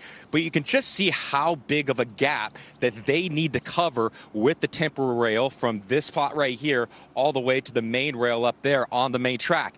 This part right here, this is going to be the temporary rail that will be in place for the Breeders' Cup Classic this year. But here's the change, guys. This is a much longer temporary rail than what was in place for the summer here at Del Mar. During the summer, guys were telling me it's maybe around 45 or 50 feet. I'll pace it off with you right now. This is the end of the temporary rail, and it's going all the way over there about to those benches. So, look, if we're going to look at this, Mike, and say baseball terms, from the pitcher's mound to home plate is 60 feet 6 inches. I could stand from this end of the temporary rail to the other end of the temporary rail, and I can tell you this is a heck of a lot longer than 60 feet 6 inches. Stay with me. I'll pace it off right now. Let's see where we're at here. So 1, 2, 3, 4, 5, 6, 7, 8, 9, 10, 11, 12, 13, 14, 15, 16, 17, 18, 19, 20, 21, 22, 23, 24, 25, 26, 27, 28, 29, 30, 31, 32. 32 paces from me, Mike, for the temporary rail, the new temporary rail that is going to be set in place for the Breeders' Cup Classic. So whoever draws post number 1 in the Breeders' Cup Classic this year may be slightly more comforting. That's going to be a lot longer than what we had here during the summer at Del Mar. Yeah, nice low-key humble brag that you can count to 32. Joe's a little jealous. Yeah, I get to about 19. Yeah. I can only count to 21, but I need to be completely naked to do so. Let's start talking about the Breeders' Cup Classic as we have contenders in from New York. We saw Sierra Leone on the racetrack earlier today. Fierceness. And this was the start of that Pacific Classic that we were talking about with the temporary rail. He had to duck in as the temporary rail. Look, it is what it is, right? I mean, he ducks in. He has to make a correction, but just how much talent this horse has, it takes him out of his running style. He's still able to win. Hall of Famer Johnny V in the irons, doesn't panic, and he works out a trip regardless. He actually ducked in before he got to the gap. I mean, he ducked in towards the rail itself. So, but I think he was sensing it kind of coming up there, and I know that. I know, like at Del Mar, they only run the Pacific Classic going 1.25 miles, but a lot of racetracks, including Del Mar, horses will run onto the chute, and you'll see that sometimes with younger horses. So I know everybody thinks, oh, he's an older horse, why would he do that? A lot of times you're not really coming out of a chute like that and to start like that from the rail. But I just thought it was incredible that Johnny V even stayed on, much less was able to win the race after that. What's that feel like when you come out on a horse, Joe? You can sense it's going to happen for a couple millisecond before it happens, right? I would think a stride or two before it happened, Johnny V could kind of feel him kind of coming in, and then he reacted accordingly and got him back in. And that's why, to me, I thought that was one of his most impressive races, to overcome not only that start, but to do something he's never done before, is to sit behind and work out that trip. All right. Andy Biancone caught up with Sovereignty's exercise rider to get the first-person view of his leg stretcher this morning. We're going to take a break. We'll have that and much more from the camp of Sovereignty. We'll have more about the Classic division. Japanese horses going to be making their way in to say hello, as they are accustomed to doing this time of morning. The Breeders' Cup Breakfast Show continues after this.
Sovereignty. This was what we've been anticipating all week, Simon.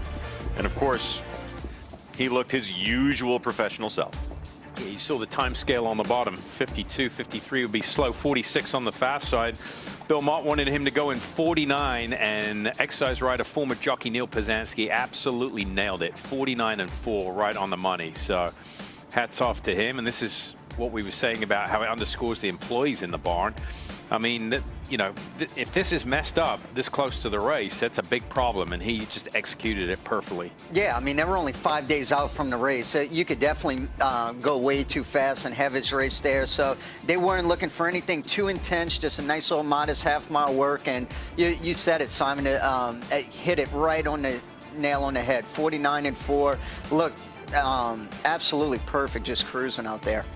Just getting bigger, stronger, better, developed in front of our eyes over the last 10 months. If you follow horse racing on a year-round basis, it's just amazing to watch this horse develop and grow and increase in size. I just can't believe how big he is. Is this horse right now in the lead for work of the day? Well, here's the thing. Yeah, I mean, but it's a great work, but for him, it's like giving a... It's like a gallop. Yeah, I mean, you know, it's like... Hey, we got our buddy. There he is. Well, how are you today? Sovereignty working earlier. We've got one of his rivals right behind us, Forever Young, coming to say hello. How's Forever Young doing? He's very good. Everything good. Really good. What'd you do today? Just go walking? Just canter. Just canter? Yes. Nice. No, yeah, there he goes. So cool. I mean, if this horse wins and we don't have money on him, we're going to look really dumb. He comes over and talks to us every day. He's trying to tell us, Forever Young, saying, hey, look at me. Wants to be on the show. And let's be honest, the show's all about him. It's all about these fantastic horses. And the fans love him as well. Looking forward to Forever Young. Amanda Mary, well, there you have him. We'll see what he does. He's another gorgeous animal. You want to talk about put together well. Yeah, no question about it. Looks good and got a great temperament. But yeah, back to your thing real quick about Sovereignty, the work of the day. I totally get where you're going, because but that's like taking an English professor and giving him a high school English exam. Right. You know, it's like, oh, he aced the exam. Yeah, well, he wrote it. He should have. Yeah. No, I gotcha. At any rate, we've got a lot of the horses behind us. The Japanese horses, they have the same routine every day. They walk them a long time. They come to the paddock. They school them. At any rate, jumping around here, back to the Sovereignty work. Andy Biancone caught up with the exercise rider. Well, guys, some of the best hands in the game. Neil Pozansky was aboard Sovereignty and Scylla this morning for their final preparations. We just saw you aboard Scylla, Neil. Walk us through the work, and how was she? She was great. She broke off from the pole. You know, it seemed like just a nice stride. She was in my hand, just cruising along, and you know, I kind of had to drop into my heels and slow her down a bit going into the wire. She wanted to do more, and then when I got the time, I was like, holy smokes. They sent the team in Kentucky did a great job. I mean, she's in very good shape right now. You've been galloping her here all week throughout the mornings. Is there a difference on breeze day versus when you're galloping? Can she feel a difference? Oh yeah, breeze day she's pretty professional about everything. On gallop days she can try to test you sometimes. She's got some quirks to her, but you know, usually she knows what she's got to do on breeze day, and she was very professional today, and I was very, very impressed with her. Would you say she's more of an aggressive workhorse even when she's working solo, or does she just do the right amount? No, we usually throw the blinkers on her when she's going solo because, you know, she has worked like that in the past, and then she will work, you know, just normal, like kind of, you know, 49-ish, whatever you want. But today, she went like she was going in 49. Now, I know you said she's been in Kentucky as of late, and you guys were up in New York, but is she a filly who you've gotten a chance to work with early on in her career? Yeah, we had her as a 2-year-old, and I've kind of been, you know, between here and Kentucky, you know, I've been with her on and off ever since then, and, you know, I kind of keep myself around her. You know, when she's around, I try to be her morning exercise rider when we've got her, and the guy in Kentucky does a really good job with her. But yeah, she's kind of like been my little child. Developmentally with your little child, do you see changes from early on to now? Until she came in this last time from Kentucky, she's always been, you know, kind of the same. She's always had these little quirks, and she's just been totally different this time around. Everything she's done since she got here has been very professional, and today was remarkable for me. Circling back to Sovereignty, the work looked fantastic. It looked like he just skipped over the track very easily. Walk us through the feeling of working Sovereignty. You know, he's very deceiving. He can go in, you know, if you got him in company, he can go in 59, and if he's by himself, he can go in 103, and it feels the same. It's just like an extended gallop for him. So I've come to learn that when he's by himself, he doesn't tend to do a whole lot. Today was nice. Turning for home, he kind of actually grabbed the bridle, and, you know, normally he's just kind of floating around, and I was like, wow, that's good. So he's in very good order. Well, Neil, a little less pressure now as we approach the big days, but fantastic job and good luck throughout the week. Great. Thank you. No, Mike, he's got a lot of talent, Neil Pozansky. For those that don't know, he was champion Eclipse Apprentice Rider in the U.S. in 1996. He got the Sovereign Award in 1996. So this is a guy that, you know, he knows a good horse and what it feels to underneath him. He did well. He made the transition to a journeyman. And then injuries and things kind of slowed down. He just quit riding and became a professional exercise rider. Well, he gave us a lot of information. Of course, Scylla, much more mature version of what he was used to seeing. So this time she's just been so professional. And then what we all know about Sovereignty, how great he is. But it's great to hear it from his perspective of how deceiving he is when you're on his back, Joe. Yeah, and he alluded to that too. Simon, I said when he's in company, he could go in 59 and change. And when he's by himself, he can go in 103 and they feel the same. That's kind of what we were talking about the last couple days. The difference between a Ford and a Lamborghini, even though they could both go 80 miles an hour, the feel is totally different. Correct. Yep. Good analogy. I wouldn't know. I've never driven a Lamborghini. They're great. They're really good. Stop. The international runners have arrived. That's right. We've got horses. We've seen the Japanese horses, but we've got all these horses coming in. As you can see, the list is long. Touchdown in Cali. All international contenders have arrived at Del Mar. Let's check in with our international traveler, Rishi Prasad. Well, alongside me is Donica O'Brien, who could have potentially 3 runners over the 2 days of the Breeders' Cup meeting. Donica, first of all, how are you? When did you get in? Good, Rishi, thank you. I got in early this morning. So, yeah, happy to be here. Now, you potentially have 3. Havana Anna is likely to be the first one in the turf sprint. She ran really well at Newmarket, and it looks like the drop back in trip to this track would really suit her. Yeah, I think so. She ran a belter in Newmarket, obviously just touched off by Dad's filly, but I think stepping back to 5 will suit us. I think the sharp track is no problem to her. She seems to be all speed, so you know, she's probably the realistically our best chance of the weekend. So yeah, looking forward to her. Can I just ask, when you have 2-year-olds and you're coming towards the end of the season and the Breeders' Cup becomes a target for them, at what point do you go, this is a filly or this is a colt that I want to run at the Breeders' Cup, or when do they really identify themselves as being the right horses to bring here? Yeah, I think they need a few things. They need a bit of gate speed, they need early pace, and they need to handle fast ground. I think if you have those 3 things, they just have to be very good. If they're good enough to run these races, then I think, you know, everyone wants to be here and run here. So if they have those attributes, you know, we like to take a chance. You've got Valentina due to run in the juvenile fillies turf race. She, on her form from Royal Ascot, would have a chance. Is that fair? Yeah, her form is actually very strong. Her Ascot form is very good. Then she went to France and she was just touched off by a French filly that was then second in the Boussac. So, you know, her form is very strong. We ran her back on slow turf at the Curragh, which we probably shouldn't have ran her. But I think if she comes back to her best and she gets a nice trip around, I think she'll outrun her odds. At Scylla as a reserve in the filly and mare turf on Saturday. Obviously, Mini Hawk is probably going to come out and go in the Breeders' Cup turf itself. What if she does get in? What are her chances?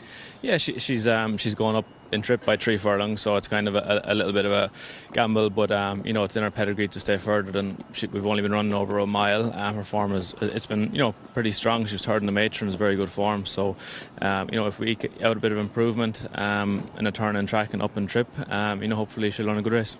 Last thing, Donica, I mentioned at the top of the show this morning here at Del Mar that your dad is 3 grade or Group 1 wins away from achieving his own record and 4 from breaking it of 28 Group or Grade 1 wins in a season.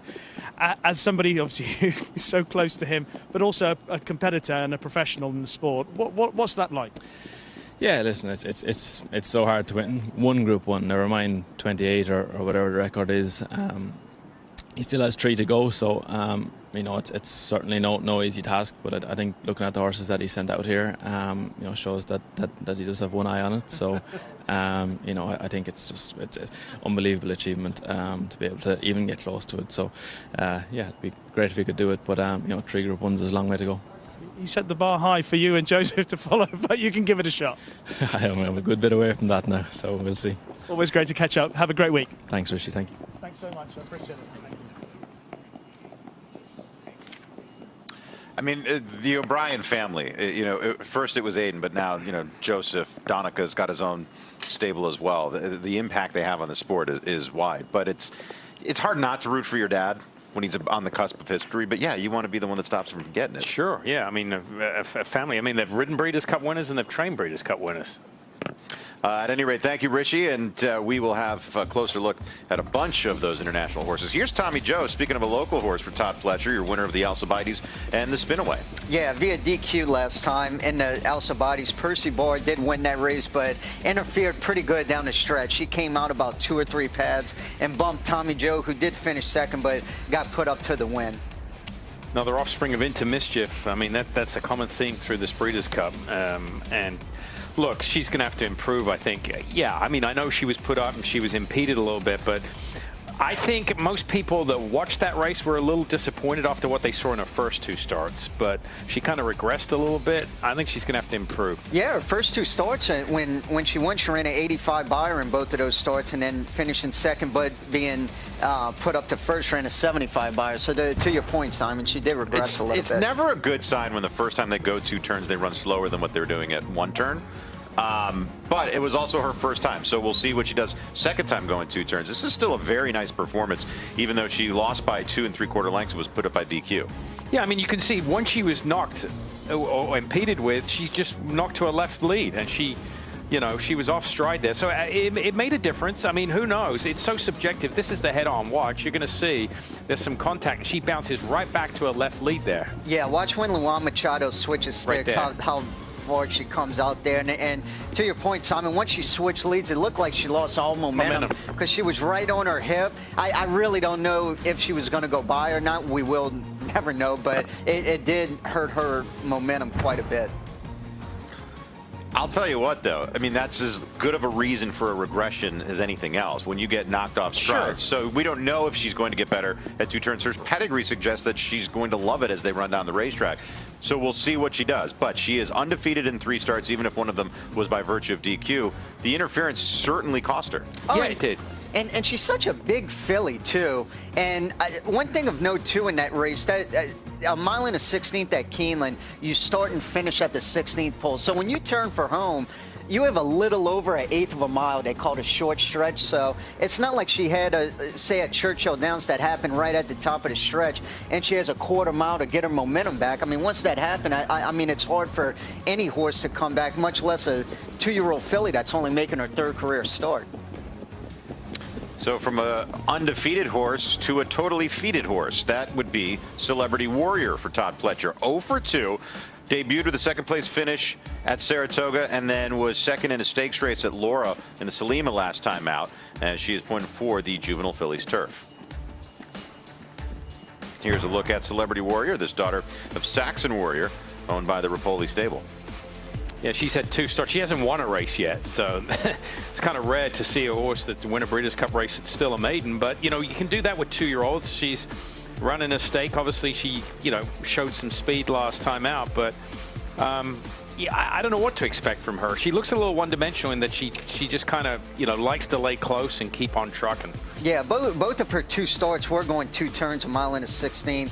At Saratoga, she was 2nd in her debut, and then they put her right in the stake, finished 2nd in that at Laurel. But, I mean, make no bones about it, she is going to have to step up to try and break her maiden in the Breeders' Cup. As Celebrity Warrior, it would be a dramatic way to break the maiden. Whenever we say breaks the maiden in the Breeders' Cup, of course, Good Magic comes to mind. But, I mean, how... It wouldn't, like you said, with the 2-year-olds, it's not as much of a difference, especially because once you have a super talented and well-bred 2-year-old, after a maiden race, you're going into a stakes. It doesn't matter. Yeah. So if the stake comes up and you were second in your maiden, yeah, give it a shot. I mean, what's the difference? Yep. But like all Todd Pletcher horses, professional, doing her job, looks good on the track. As Celebrity Warrior, one of the 7 horses that he's brought into Del Mar this year. She's making a really good impression galloping. Energy looks really good. Nothing. We're only 4 days out, so the next few days you're not going to see, hopefully, anything crazy. Just keep them all cool and calm and just get that cadence in a good rhythm. Yeah, she's minding her business, well behaved. Tommy Joe beforehand, just a little more aggressive. She had the rider had a little more hold of a little stronger galloper, but got around there in good order. It's a Todd Pletcher kind of Monday, as Andy Biancone is back at the Pletcher barn with one of the stablemates of the horse you see on track right now, the uber talented Mindframe. Well, I'm happy to see my old friend Mindframe has settled into Del Mar perfectly. He trained perfect under his usual exercise rider, Carlos Quevedo, but I just have to reiterate, this horse probably gave me one of my best experience I've ever had in my little exercise rider career. Carlos got stuck in Charlotte Airport, and so last minute, Sophie and Todd needed somebody to get on Mindframe before the Stephen Foster, and Todd was kind enough to let me get on Mindframe the morning of and day before leading up to the Stephen Foster, and I have to say, it just established him as one of the best horses I've ever been around in my entire life. Todd has said it time and time again, this horse is a generational talent, and you can truly feel that when you're on his back. It kind of felt like when you're in the airport walking on one of those floor escalators and walking faster than everybody, but you're still walking. That's kind of what it felt like to ride him. He just is so effortless in the way he moves. I felt like I was galloping slow and yet was passing so many people on the track, but Mindframe is a face I'm happy to see here at Del Mar, and he looks happy to be here too. Yeah, your old buddy that you got on the back of Mindframe. It might happen again. I heard her talking to Todd Pletcher. It seems like they were planning on it later this week. He ran the best race of his life in there, too. So yeah. Maybe they should put Andy B back on, right?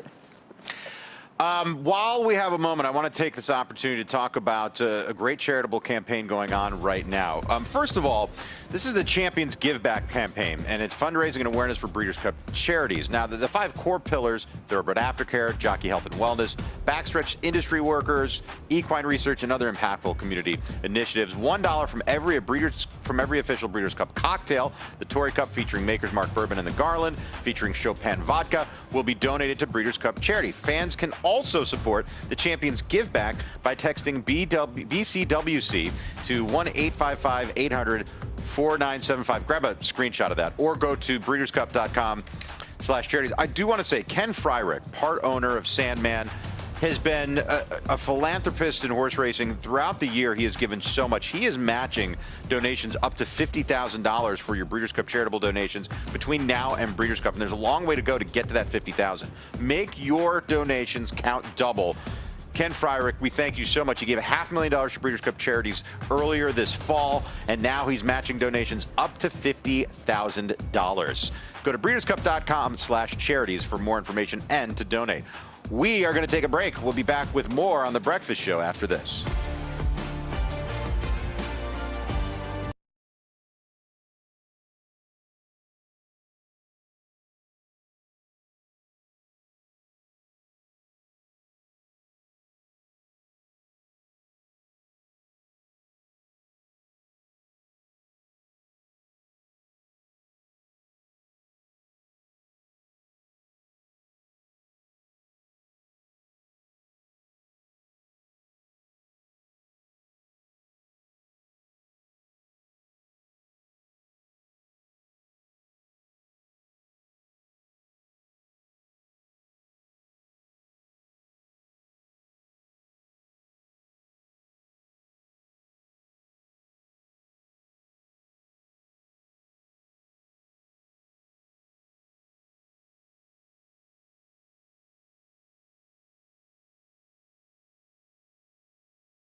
exceptional service.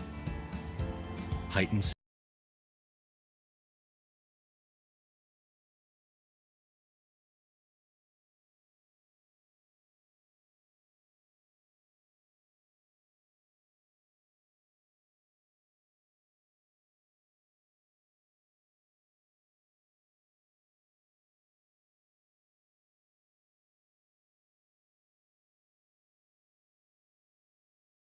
in the UK this year, and Ali Webster, who is, what's the official title? Travelling Head Lass for Brian Meehan. And they've got Rashabar in the Breeders' Cup Turf on Saturday. Okay. Well, I said it's quite quiet here around the international runners, but it's a real pleasure to bump into the champion apprentice in the UK this year, Joe Levy, alongside Ali Webster, who's a travelling head lass for Brian Meehan. Brian Meehan's got a pretty good record at the Breeders' Cup.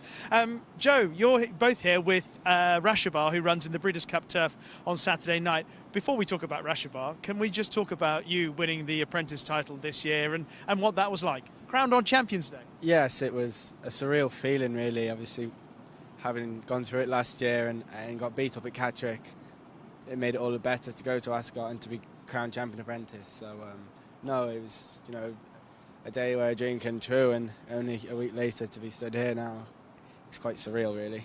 I was saying when I first saw you, I said, oh, I couldn't quite recognise you because without your hat, it looks very different. But it's also a new experience for you here as well in the States. Yes, absolutely. I landed last night. It's my first time over here, so came early to try and get as much experience on the track and with the American racing as I could before stepping into Saturday, really. Ali, you look fresh-faced. Yeah, I'm surprised. Have you travelled to America before with Brian's horse? Yeah, we came here last year with JRB in Kathmandu. Right. So yes, my second year out here. Rashabar's come over okay. He's all right. Very well. He's travelled really well. He looks absolute picture. He's walking at the moment. He's nice and fresh and happy, and he's eating well. And yeah, he looks good. Yeah. Joe, you'll be riding him out all week. A lot of people looking at the race going, he's got a big task on his hands because he's up against potentially Mini Hawk and Rebels Romance, Goliath, etc., plus the best of the Americans. What do you think the positives for his chances are? Absolutely. I hope we have a nice draw. We'll find out later. That would make our life a lot easier. But I think on his pedigree, he is bred to get sort of a trip, and we've seen in his last couple of runs that he does stay well. So obviously we're going into new grounds up another 2 furlongs, but I think around 3 bends will definitely help him. I remember when he ran in the St James's Palace, he stuck on quite well, even though he's a bit far back. 4th, I think he ended up finishing that day. He always looked like a horse that would stay. Is that what you all believe? Yeah, definitely. Yeah, he's. I think that's the trip for him, and you know, if the race runs right for him, I think he'll be fine. I think he'll be absolutely fine. The boss has won this race, what is it, a couple of times? Red Rocks being the first one, and Dangerous Midge, is that the other one? Yeah. Dragging the memory up here. Does he have anything about him that suggests that he's in the mould of one of those 2 horses? I think so. I think the boss definitely sees that in him. You know, I think the boss is a very good judge. Clearly he sees something in him to bring him here, so yeah. Last thing, Joe, because obviously this is a new experience for you being here. On a riding personal level, what do you think you could get out of this week that will help you when you go back to the UK? The experience of being here and just understanding, you know, in a different jurisdiction, I think it's you know, only positives will come from it. I feel it's a big experience, and I can only bring it forward onto the next day, you know. Congratulations on winning the title, by the way. Really great stuff. Ali, lovely to see you. You need to give me some advice on how I can look so fresh as you do. I'm shocked you're saying this, to be honest. I don't feel as fresh as what I look, maybe. Doing really well. Oh, thanks. Cheers. Thank you, Rishi. Excellent stuff there. Village Voice in the Fillion Mare Turf for Chad Brown was campaigning overseas in Ireland, Great Britain, and France. 1 start in the U.S. and an impressive victory in the Weah. Yeah, that was her first start. That was back on October 5th, ran a 95 Bayer there. I think another one definitely has to step up a little bit from that Bayer, but it definitely has a shot at going to, especially that was going to Milan 3/8. Resolute Racing. John Stewart made a big splash in the racing the last couple of years, and he's made a lot of private purchases, this being one of them, and she responded with a nice victory off that was nearly a year layoff. Did you see his tweet the other day, by the way? Anyone need tickets? Any owner need tickets? Yeah, any owner. If you own a racehorse in the Breeders' Cup and you couldn't, especially because some of the partnerships and whatnot, they're just not enough to give to everyone who owns a piece. He said, if you are an owner for the Breeders' Cup and you need tickets, let me know. DM me. And I'll take care of it. Yeah. And he's gonna be hosting. I think he's got a suite or something of that capacity. Yeah. And he's gonna be hosting other owners. It's very magnanimous. That is a great gesture there for John Stewart and Resolute Racing. Of course, there's the rivalry between he and Mike Rapoli. It really just plays out on social media. Some people get tired of it, but I think it's great for the game. It gives us something to watch. By the way, thinking of things to watch, do you guys know what time the post draw is? No. 4 o'clock, I believe. Dude, I just had somebody, I ran an errand, and I just had somebody ask me, is it here at the Brigantine? Here we go. Well, it's here. Yes. Join us. You're supposed to answer this question, Simon. Join us for the pre- and post-draw analysis here on FanDuel TV, along with post positions and odds as they are revealed for the 14 Breeders' Cup Champions races. It'll be hosted by Brittany Ayrton and Nick Luck. Joaquin Jaime, Rishi Prasad, and Andy Biancone will be on site for us. Coverage begins at 4 Pacific, 7 Eastern. That is 1 hour before the World Series starts. So there is no excuse to miss the draw show. By leading young sire, not this.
Well, Danny Gargan, Priscilla Schaefer, and Iron Orchard have made it in down from New York. This is our Frizette winner. She's undefeated, Danny. How special is this filly overall? I mean, she's a really talented filly. You know, winning the Frizette the way she did, coming from off of it, we had to change her tactics to be able to get the 2 turns, or the 1 turn to get the mile. You know, we're planning to get the 2 turns here, so we've changed how we trained her going into that race, and it paid off. What kind of changes have you made in terms of her going back to 2 turns now? Well, she shows a ton of speed sprint in her first 2 races. She went wire to wire, really impressive. And then we knew going into the next race, you know, she's going to have to learn to change it up and come from off of it. And the other day, she showed a totally different running style. And I was quite impressed with her, how she set 6th and closed into it and made a really impressive kick to win. So, you know, if she can repeat that performance and maybe move forward a little bit off that race, I think we're very competitive. How is she temperament-wise overall? She's a bit of a handful. She's a little tough in the stall, but on the track, she's really strong. We gallop her with the pony a lot. And she's a handful to train, but the good ones make you earn it. Well, Danny, happy to see you and the team here. All right, thanks for having us. Thank you very much, Danny Gargan. As we've got one more hour on today's show. Third hour, we're going to revisit some of the stuff we've seen already this morning. I'm sure things are just bopping along up at the breakfast marquee. I'm looking very forward to getting a free, I don't even know what I'm going to eat there. They've got everything. They've got little bacon-wrapped scallops. They've got an omelet bar. They've got coffee. The price is right for you, Joe. I can't wait. Yeah, this is cannot wait. At any rate, welcome back to the Breakfast at the Breeders' Cup show. Simon Bray, Joe Talmo. We have Mike Joyce here as well. We're going to get to Andy, Joaquin, Rishi Prasad. We had all of these people in Kentucky and around the country at Santa Anita, and everybody's slowly making their way into Santa Anita. As we have the international horses, we've got Japan, all of that stuff. Right now, though, we have Joaquin Jaime.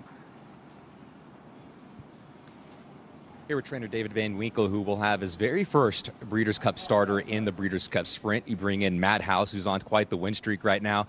You've been here for the last couple days. How's your horse settled in? He settled in very well. We've trained him the last 2 days, and he's training well. I'm happy with the way he shipped in here. When you look at his form, his first 5 races look nothing like his last 4 as he's rattled off 4 consecutive wins. What do you think the main difference has been for your horse? You know, I think it just took him a while to figure out what he was supposed to do. We tried a few different things with him, and we figured out that he wants to be a sprinter, and so that's where we're going to leave him. Got his first graded stakes win in the Gallant Bob. Did it as a big long shot and a big upset. Did he surprise you that afternoon in Pennsylvania? Yes and no. I mean, the horse was very good going into that race, and I thought he would run well, but, you know, he was running against tougher competition, and we just had to try it and see what happened. Did this immediately become the plan after he won the Gallant Bob? Did you immediately start thinking, okay, we have a Breeders' Cup Sprint horse here? Well, yeah. I mean, after he won that race, we thought that this might be our next step, and we was going to see how he come out of the race, and he come out of the race well, so we thought we'd give it a try. So you're here at Del Mar, your very first Breeders' Cup starter. How has this experience been for you so far? It's been very exciting, to be honest with you. It's a pleasure to be here to run in this race. David, appreciate the time. Good luck in the sprint this year. Thank you very much. The Gallant Bob is certainly light on resume compared to the other sprinters in here. There's no questioning that. But you always got to beware of the sharp horse on his way up. Yeah, I mean, he's won his last 4. And one thing about him, too, he does seem, when he does get to the lead, he is pretty much one-dimensional and will win those. And you said it, he's sharp. He's won his last 4 and improved just about every single start in those 4 races. Yeah, I mean, you take his 7/8 races and the 2-turn races out of his page, and he looks pretty good. I mean, he's a pretty horse. Look at him, the way he is. I mean, he's built like a sprinter. He's all muscle, short coupled, very strong, head bowed. I mean, just hitting on all 4s there, jogging, very pretty. But he's got to improve a lot. Yeah, I mean, no doubt about it. He's going to have to improve. This is definitely the biggest test of his life, but he is coming in here very sharp. Earlier today, as Andy Biancone was making her rounds in the backstretch, she caught up with the other Motts, Bill Mott's son, Riley.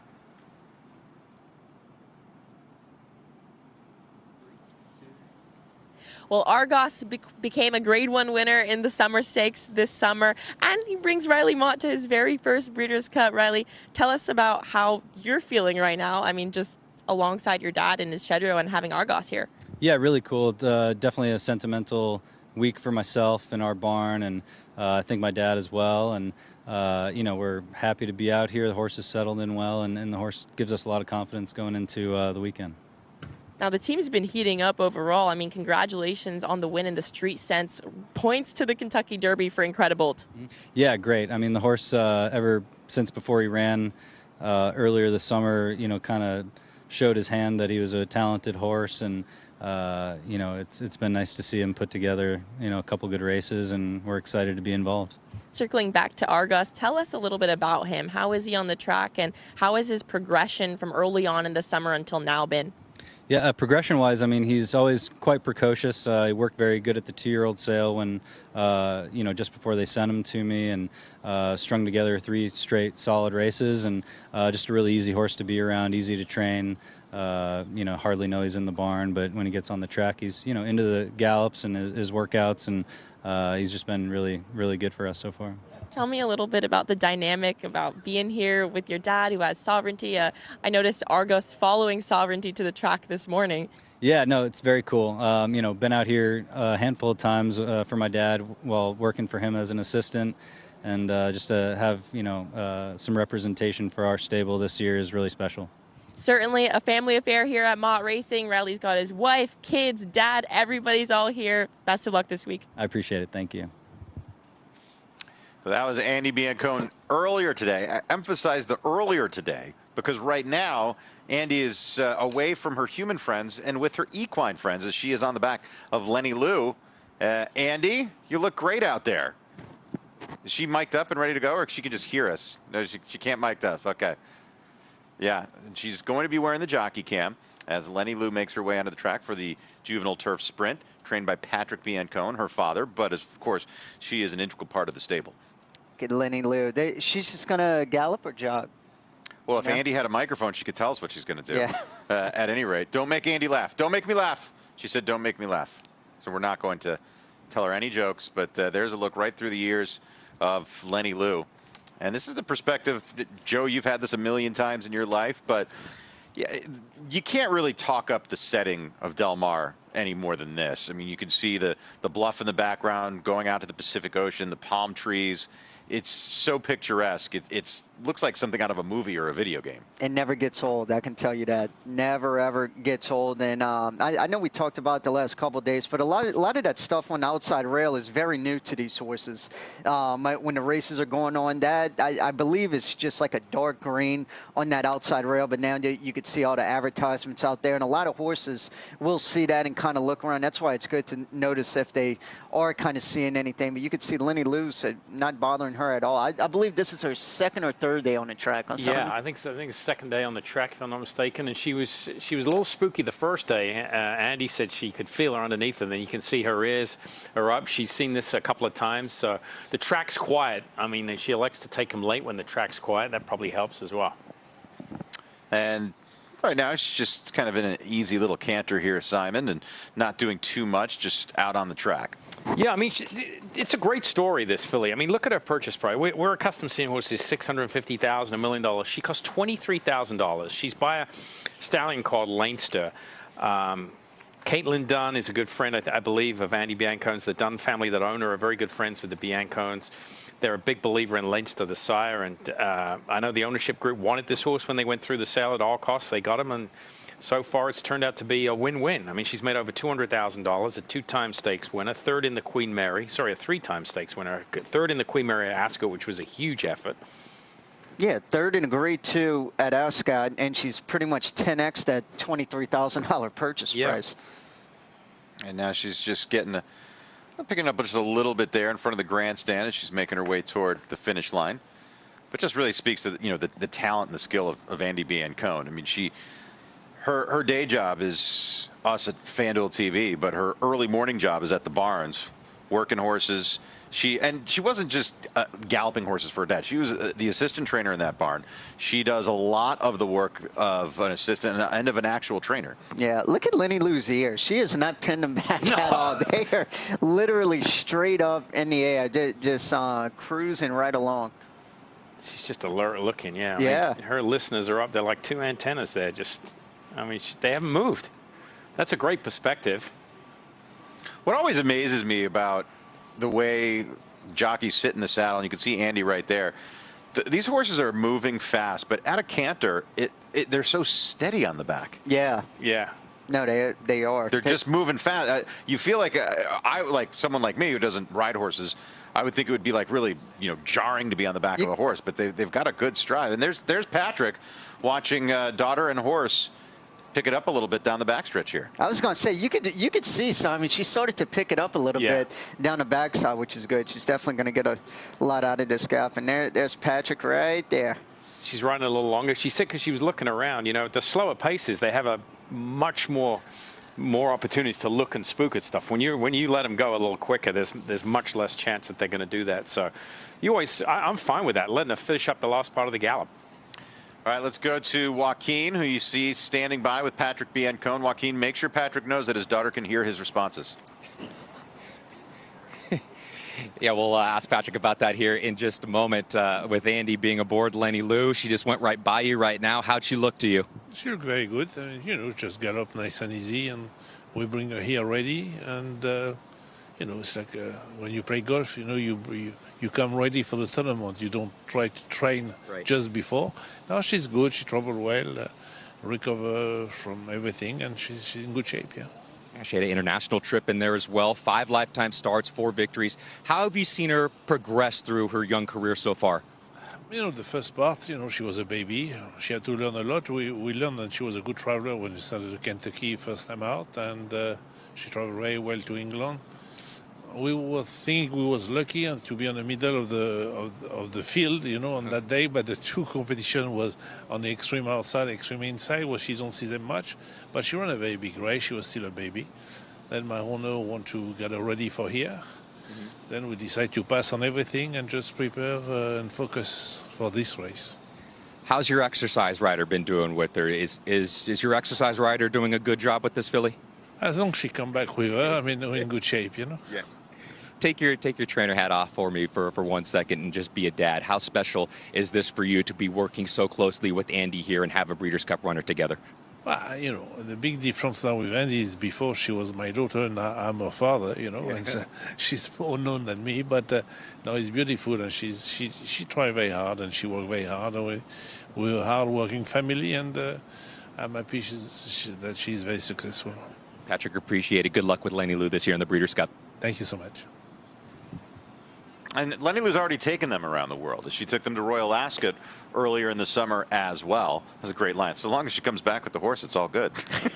And Patrick said it too. She travels so well too, and that's key. She ran. She was based in Florida. Went to Keeneland for her first start, where she won in a slop.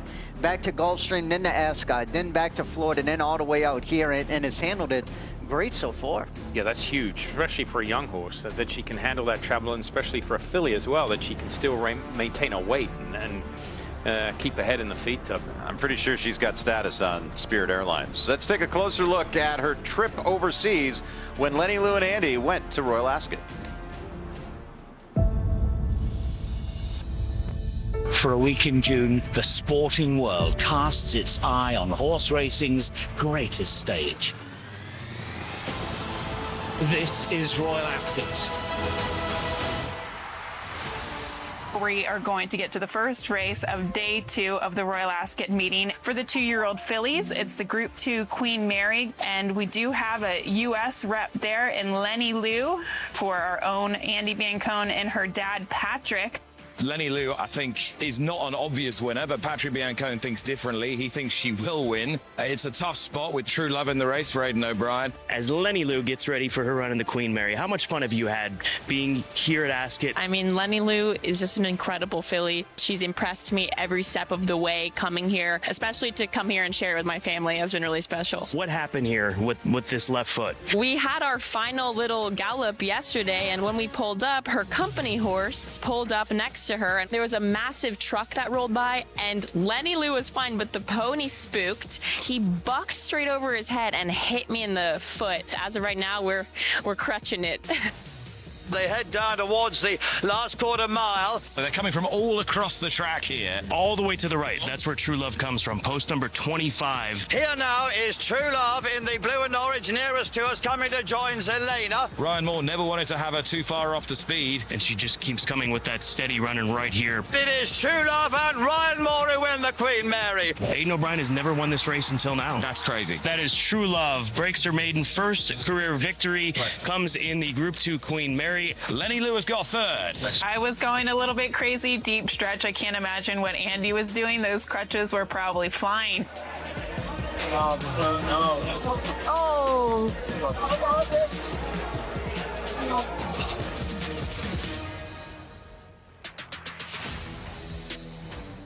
My favorite part of that interview is like, oh, thankfully the pony kicked me and not the horse. Yeah, that is I don't know crazy. anybody else who says that. She came back pretty quick, too. I remember we were at Churchill Downs after that, and I think she started galloping a week and a half or 2 weeks after, something like that. It was crazy. She's got like this such a cute demeanor, Andy, and she's all so friendly. She is easily the toughest one on our staff. Oh, yes. By a factor of about 1,000. It's not even close. There's a look at her with her friend Lenny Lou out there. And I will say this, and it's a theme I've been coming back to throughout the shows. I love when we can just get that snapshot of what these horses mean to their connections. Of you see these trainers like Kevin Attard crying when he was talking about Moira, or Andy, she would rather be hurt than anything happened to Lenny Lou, the horse, right? She was so thankful that the pony got her leg. When we have these moments where you see just how affected the human element is by the equine element. Oh, it's crazy. I mean, some of these horses are taken better care of than some humans, if you think about it. And especially we touched on it earlier with the grooms and exercise boys. I mean, these horses is their whole life. A lot of them, they don't play golf or fish or do stuff like that. The horses is their whole life and hobby. That's exactly right. It's a labor-intensive business. I mean, one horse, you've got an exercise rider, a hot walker, a groom. I mean, that's 3-to-1 ratio, right? I mean, there's a lot. And if you ever, have the chance to go back there and see how they're taken care of, it's unbelievable. I mean, it really is. We actually have a comments from Kate and Bradar on YouTube. Kate and Bradar, awesome line from Patrick Biancone about his daughter, Andy. Before she was my daughter, now I'm her father. That is great. That is a great line. Yeah. Andy Biancone has become somewhat of a star here as she was out there with Lenny Lou. We'll check in with her afterwards. Right now, though, it's time to check in with Rishi Prasad. Alongside me is Rachel Richardson, who is well known as looking after the very best of the Aiden O'Brien horses when they travel over. Rachel, you were just reminding me, you were here with City of Troy last year, the year before that, with the winner in the turf, Augusta Rodin. Yeah. Some good memories? Yeah, very good memories. Very lucky. It's a great place to be. Well, what's it like to have that responsibility for such a powerful stable? Oh, it's fantastic. It is, and just appreciate it every day. Very lucky to ride those kind of horses and to get to be trusted to bring them here, and yeah, it's brilliant. You are going to be partnering Precise through the week here. How is she? She travelled over. She got here on Saturday with the rest of the team. Yeah, she's they've all travelled over really well.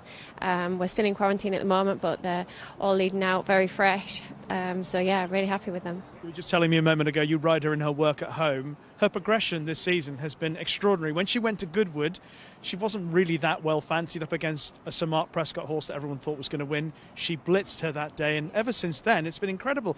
What's been the difference? She's just a very tough filly. She's very sound, very straightforward, but mentally very tough. And for a filly, to have that bit of aggression in them, and she's a fresh chestnut filly. Roger Quinlan rides her out every day. I'm lucky enough to get to ride her in her work, and she's hardy. She looks like she's totally oblivious and unflustered, unbothered about anything. She just looks like when she's in the race, you can do whatever you want, ask her, she gives you her maximum in the race. Exactly, that's it. And, at home, she's always happy to be out, happy to do her work. But like you said, it's when she turns up on race day, she's just... So she goes, obviously, in the juvenile fillies turf on Friday. Possibly one of 3 horses that a lot of people think on the first day Aiden's going to win the 3 juvenile races with True Love start. And then he's standing on the brink of history because, obviously, Mini Hawk or Lion and Winter could give him that record. Has that been spoken about amongst the team? I know you've been with a few of the other members of the team here. Do you care much about that record? Oh, absolutely. As for the second half of the year, we've all been 28 was the record, and kind of everyone's been discussing it, not so much in, but we do between ourselves, and we were here watching the races in France there, and 2, nearly 3 Group 1s there on Sunday. But obviously Doncaster was fantastic, and you just think, gosh, we're actually really close now to doing it. It'd be fantastic. But look, either way, it's been a fantastic year. Rachel, it's always great to catch up with you. And by the way, whenever Rachel Richardson's riding a horse for Aiden O'Brien and work, you know that it's a very special horse. She only works with the best. Precise might be the best. Oh, so Europe's best chance, Precise, I think, in the juvenile fillies turf.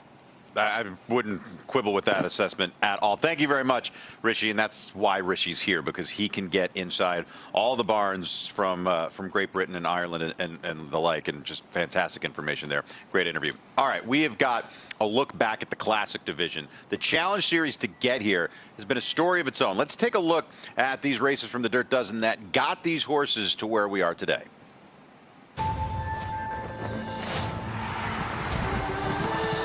Witness the best horse racing on the planet. This is unbelievable! At this year's Breeders' Cup. History will be made at the Breeders' Cup. American Pharoah, a Breeders' Cup winner, a horse of a lifetime! 14 championship races, headlined by the Breeders' Cup Classic. And Flightline takes off in his Breeders' Cup Classic win! A win in the Classic. Lives will be changed. Makes you a Classic. It is an event of that magnitude. And the best way to earn a spot in that sacred starting gate? They're up in the Breeders' Cup Classic. Win a race in the Breeders' Cup Challenge Series.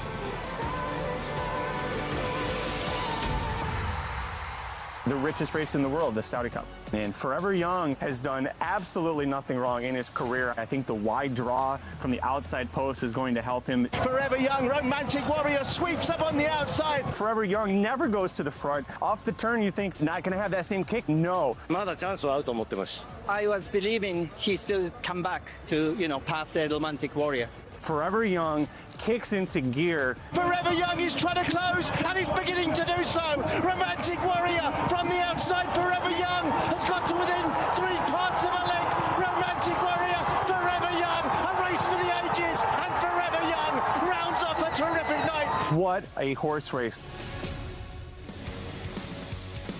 The February Stakes. Here's Costa Nova down the middle of the track, starting to produce. Costa Nova, Rachel King finds the front. How much he got left?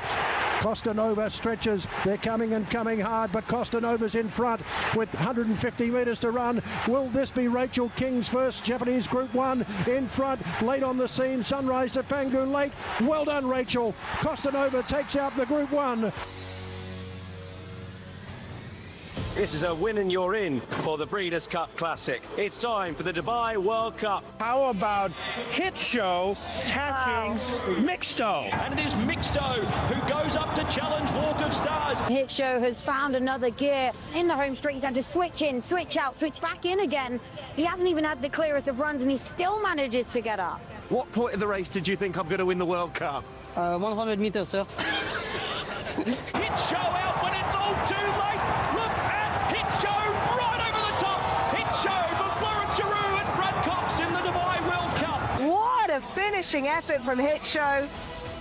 It is the Grade 1 Stephen Foster win, and you're in for the Breeders' Cup. Assistant trainer Sophie Green, who's my good friend, asked me if I could get on Mindframe, and Mindframe is the best horse I've ever sat on in my life. Mindframe draws alongside. It was Mindframe's day. We were hopeful that he'd show up today, and he showed up in a big way. Mindframe has taken charge. Mindframe kicks clear by 2. You never really know what he could do next. I mean, he's just unbelievable. 16th to go. Sierra Leone's hanging tough as well, but it's Mindframe's Foster. You know, this being a win and you're in the Classic is obviously the target. An absolutely packed house here at Monmouth Park. Huge race for journalism. Journalism did not have a quick beginning. He was away second to last, and he's going to be off the pace today. A little concerned here, bounced out of the gate and broke just okay again. Up the backside, he started picking off horses. He kind of came with that long measured run. And Journalism is third now, continues a sustained run on the outside. They're at the top of the stretch. He found a gear that only special horses have. This is a serious special horse. Journalism Journalism, here he comes with those big, robust strides. Journalism, he's the headliner today. I can't tell you what a horse like this does. He's pretty special. Enjoy the ride. Thanks. The 98th running of the Whitney. We look at Sierra Leone now. He's a big, strapping colt. Looks the part in here. We'll see if he does get that pace to close into. The field turns for home. He just got the right kind of setup today, didn't he? Yeah, exactly. I was traveling good down the backside. As soon as I asked him to get going, he really responded well, and I tipped him out, and then he extended well. Sierra Leone down the center of the track is coming with powerful strides. It's Sierra Leone who takes the lead from last to first. Sierra Leone has won the Whitney. The Juddmonte International Group 1 of 2025. The Juddmonte International was awarded the Longines World Best Horse Race. Ombudsman, the winner of the Prince of Wales Stakes at Royal Ascot. Ombudsman has not made a move just yet. They were all trapped rather wide, but Ombudsman was going to be able to go away and win quite comfortably. Burcastle, he's in front, but Ombudsman is now beginning to chip into that lead and quickens past him in tremendous style. This is Ombudsman's Juddmonte, and he storms home to win highly impressively. The 2025 Pacific Classic. This is a Breeders' Cup Challenge Series win, and you're in. Fierceness shipping in from the East Coast. Bringing them out. This is what the fans want. Like, this is what they want. You know, we'll see what happens, and hopefully he puts on something special tonight. And Fierceness angled to the inside, almost went into that temporary rail. If I didn't get him out of there, he was going to go over the rail, though, you know. And I don't know, he's never been in that position before and seen the gap there, and he went for it. And this is where I thought the winning move was. Instead of staying bobbled up and just waiting for something to open, he's just like, I'm on the best horse, let's go. I just give him the head and get there and put the ears up. Fierceness and John Velasquez still there at the 16th pole. Journalism is all out, and he's not doing enough to beat the beast from the east. Fierceness has won the Pacific Classic by 3. What a horse race, and what a performance by Fierceness. The Jockey Club Gold Cup. Todd Pletcher wins here with Antiquarian. Antiquarian has taken up the chase. Johnny, you're not slowing down, and you're winning at the highest level. Well, riding this kind of horse is going to keep you young. You know, they keep you in mind and running and be competitive, and thankful, you know, for the whole team. Antiquarian, Sierra Leone. Antiquarian has won the Jockey Club Gold Cup under John Velasquez. The Grade 1 Goodwood, a spot on the line in the Breeders' Cup Classic. Nevada Beach from Bob Baffert's barn in here, lightly raced, taking a big step up in class. They're at the top of the stretch. Full Serrano and Nevada Beach are head-to-head coming to the 8th pole. This is a breakthrough performance by Nevada Beach. Just has stamina in droves, and Mike Smith knew that. Mike Smith, beautiful ride, and love going to the bench. Mike Smith always comes through. And it's a defining moment for Nevada Beach as he wins the Grade 1 Goodwood. He needed to win this race to get a spot in the Breeders' Cup Classic.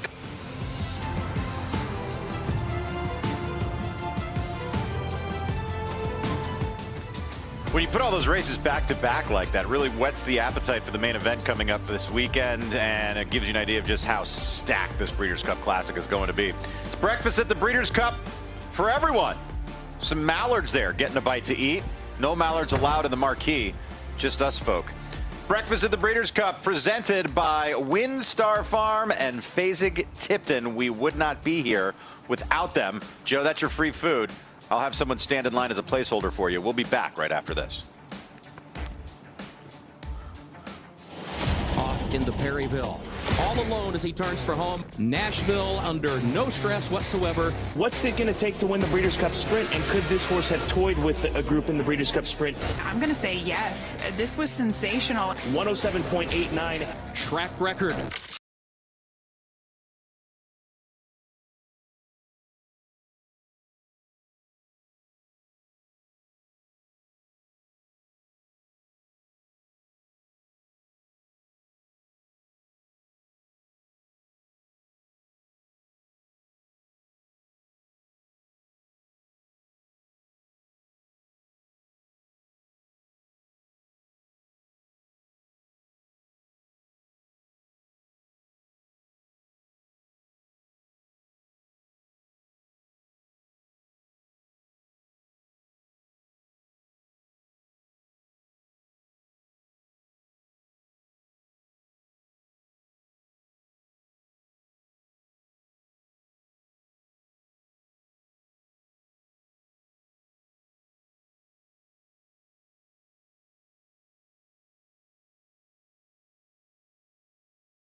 Sovereignty has been the toast of the backstretch throughout this entire run, as he is trying to take on older horses for the first time. This was earlier today, 49-4, Simon.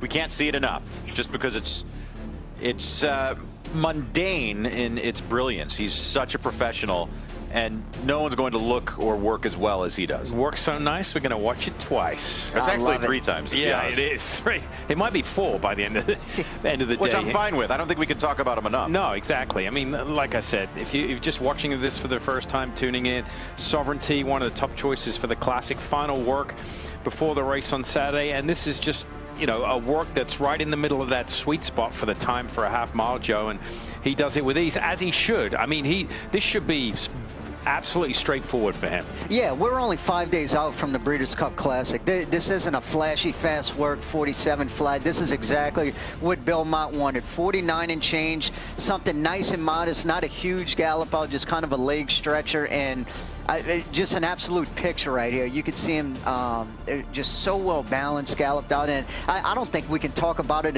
enough. As good as he looked in the Derby working that week, he's gotten so much stronger, so much bigger as he's progressed over the year. Yeah, he's starting to really develop physically. We've seen that in the morning. We've seen it translate to the afternoon, and then we see it in person. There's no doubt about it. He has really stamped himself. And this is a lot of pressure, too, for his exercise rider, not to go too fast or too slow. Simon showed that graphic. 46, 47 is way too quick, and then a 52, 53 is way too slow. So this was right in the sweet spot. I mean, if you're going to mess up on the slow side rather than the fast side. Andy Biancone, after this work, caught up with Hall of Fame trainer Bill Mott to get his thoughts on the final prep here. Mike, thank you so much. Bill, walk us through Sovereignty's work here.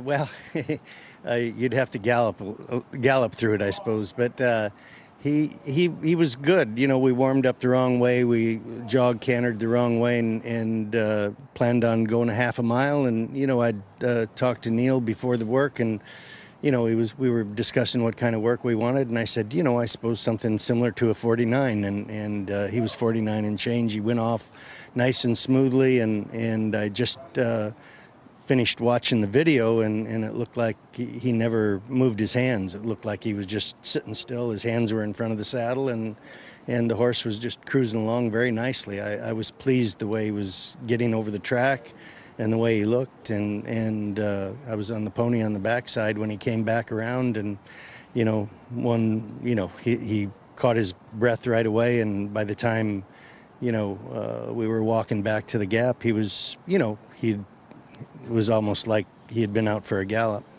Walk us through the decision to back him up and jog the wrong way, as opposed to your typical gallop a mile, stand and go work. He's gotten a little strong, and you know, Neil had, you know, we'd galloped him a mile, you know, in Saratoga a couple times, and he was getting a little strong, and then I'd warmed him up with the pony, and he's fine, but you know, I think we were able to do enough warm up, you know, going the wrong way, and you know, we let him just canter and hobby horse beside the pony going the wrong way, so he got a nice enough warm up before the work, and just because we, you know, make it easy on everybody. And just an incredible display of horsemanship. Can you go into the psychology a little bit of why having Neil as his typical breeze rider and Jimmy Keyspray as his gallop rider, how that can help a horse like Sovereignty? Well, the horse has gotten a little stronger to gallop, and Jimmy's a little bigger than Neil, and he's been able to, you know, handle him very well in the mornings. I was happy with the way Jimmy had galloped him and got along with him well enough. His, you know, pace was good, but Neil is, you know, a very experienced work rider, and he was an Eclipse Award-winning jockey back in the day, and so he's got a lot of experience, and that's the, you know, coming into races like this, that's what you want. You know, you want somebody, you know, with the most experience, and somebody that you have a lot of confidence in, and is going to get the job done the way you want it. And Bill, I was just amazed. I mean, watching Sovereignty in the paddock yesterday after his gallop, he maybe just had a touch of white sweat on his neck and in between his hind legs, but today, not a spick of sweat on him. He was not blowing a candle. Is it just that easy for him to breeze and go that speed? Yeah, it looked like it was easy for him. And yesterday, of course, with the, we went back through the paddock, and then you're going into a new environment, and they're looking around, and that makes him sweat a little bit. And he's always been a horse that runs a little bit hot. Even we have to be careful not to put too warm of a night blanket or too heavy of a night blanket on, because he'll sweat a little bit underneath. So, it can be 40 degrees out, and we just have a lightweight blanket on him. Well, Sovereignty could not look any better this morning. Bill, thank you so much. Okay, thank you. He couldn't have been any better all year long. It's always relevant to look at the highlights of their campaign. But Sovereignty's Derby was ultra impressive. And to think, as we take a look at that run for the Roses back in the first Saturday in May, and to think that he's a better horse now than he was on this day is a frightening thought to the competition. Well, and I tell you one thing too, a lot of horses, if they got beat this day, they would put it down to the track, a sloppy racetrack. Horses, that proves how good he is. He can run on a sloppy racetrack, win the best 3-year-old race in the world on a sloppy racetrack, come right back, continue his form. He only had 3 horses beat down the backside, Joe.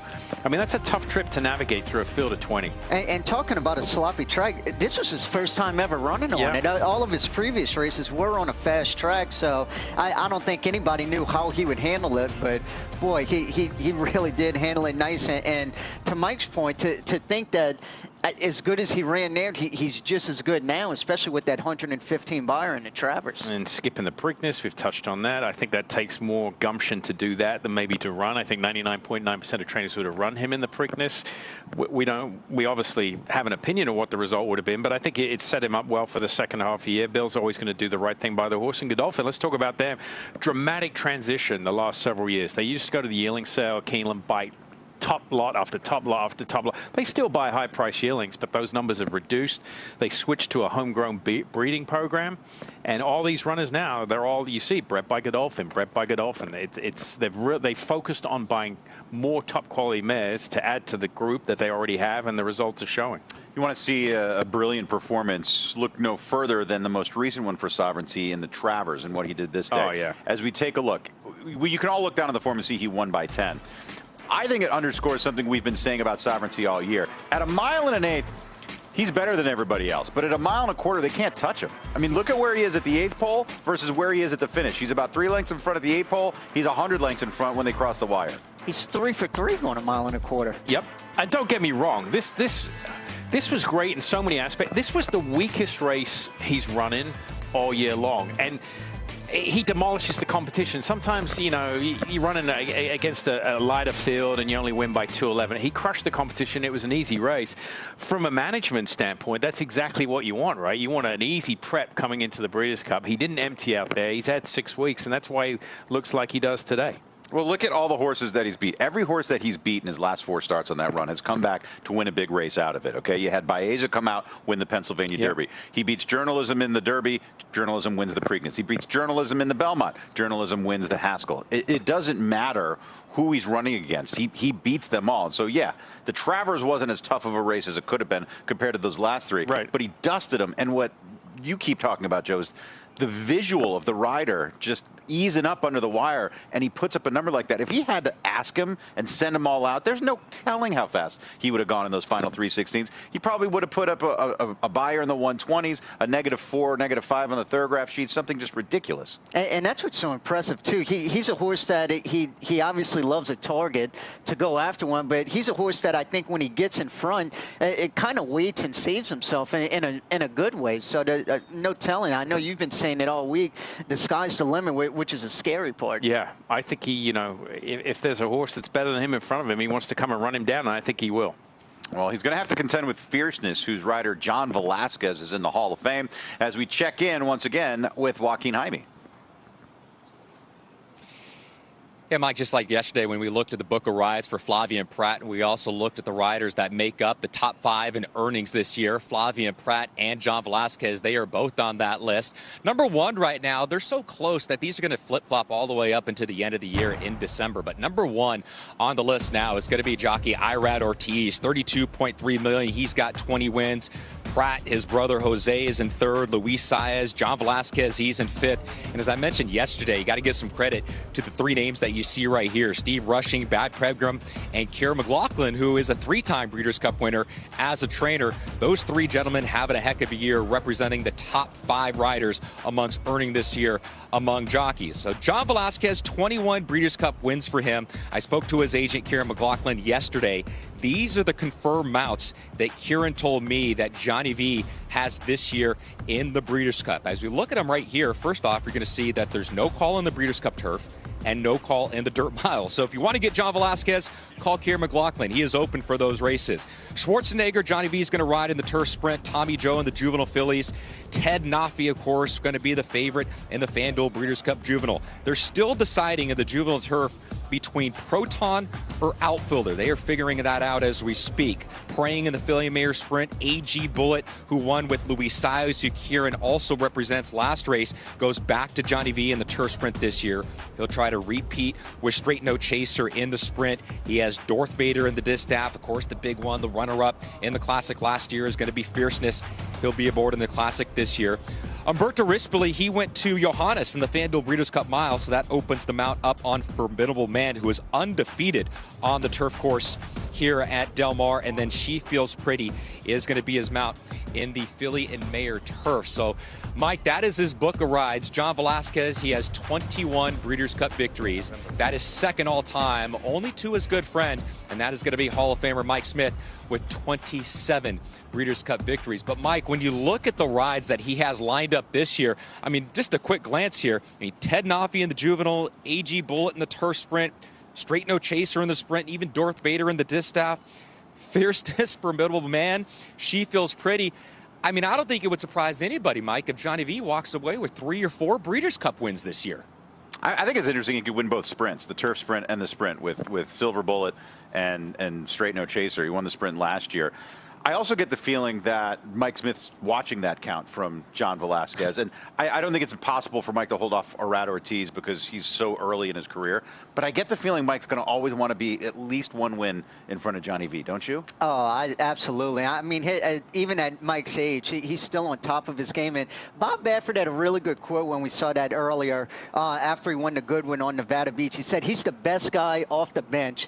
And I remember Mike Smith always telling me, he's like, I'd rather be on the bench than off the team. Yeah. And that's so important because for a lot of guys, that's really hard if you think about it, especially if you're really at the top of your game. It's so hard to sit on the bench. You want to be that 5th man on the floor all the time. And I think that's what's so great about Mike Smith. Whether he's not riding a lot on the weekend or during the week, he's constantly working out, just staying fit, ready for that opportunity. And nonetheless, when he got Nevada Beach, he won the Goodwin. I think it's almost harder in that position to just sit and wait and be ready. I mean, you see it in baseball a lot, right? The guy, the pinch hitter that's sitting on the bench, Aaron Barger the other night for Toronto, he's sitting on there. They call him in, boom, grand slam. That's Mike Smith. He's used that line on Mike and us in Dubai, actually. I'd rather be on the. Yeah, he said it to another jockey who was complaining he didn't ride for Bob Baffert. And he looked at him, he goes, you know what? You're better off on the bench than not on the team. I was at that dinner after a couple glasses of wine. But I do want to say this about Mike Smith because physically all the gifts. He's a brilliant rider. Most people, I think, would call, he's probably the most favorite rider of anybody riding right now, right? He's the Hall of Famer. He's become the elder statesman. We always talk about his physical abilities, his fitness, how smart he is in the body of the race. One of the things we don't talk about, but it's equally as important to his success, is how he comports himself off the track, how he comports himself with connections, with the media. He's always willing to give a soundbite. He's always willing to talk. He has a demeanor about him that's very approachable and friendly. He seems to always keep that part of his business going because of that. I think Joe can answer this, but I think that's become more and more important. I think sometimes you can have one jockey can be, 2 equally talented jockeys, but the person that has the better character and able to handle their business, you know, face to face, I think we'll have more success, right? Oh, especially in this day and age where I feel like not only media, but social media is so important. And then to bring, you know, people that don't know horse racing at all to be able to relate in a sort of an easier way as a jockey, I think Mike is to a T with that. People judge, right, when you're on camera. I mean, you look at some athletes after a game and they give just awful interviews. I mean, you're sitting, you don't know the person, but automatically you think, look at this guy. So I was the first time I went to Australia, and I was talking to Blake Shin, who's one of the top riders in Australia. He's ridden in Hong Kong. He's a world-class rider. And we were talking about other riders. He goes, you know, the one rider I always want to try to be like is Mike Smith. Right. Like that. I mean, that's a global impact. This is a rider in Australia who's like, that's the guy I want to be like. That's the way I want to conduct my business. I want to ride like him. I want to be like him. That's pretty. It was pretty amazing for me to hear that. At any rate, let's check in once again with Andy Biancone. She's had a busy morning, juggling 2 jobs, whether she's the assistant to the Biancone barn working Lenny Lou or getting reports for the breakfast shows for FanDuel and Breeders' Cup. Andy, it's been a busy morning for you.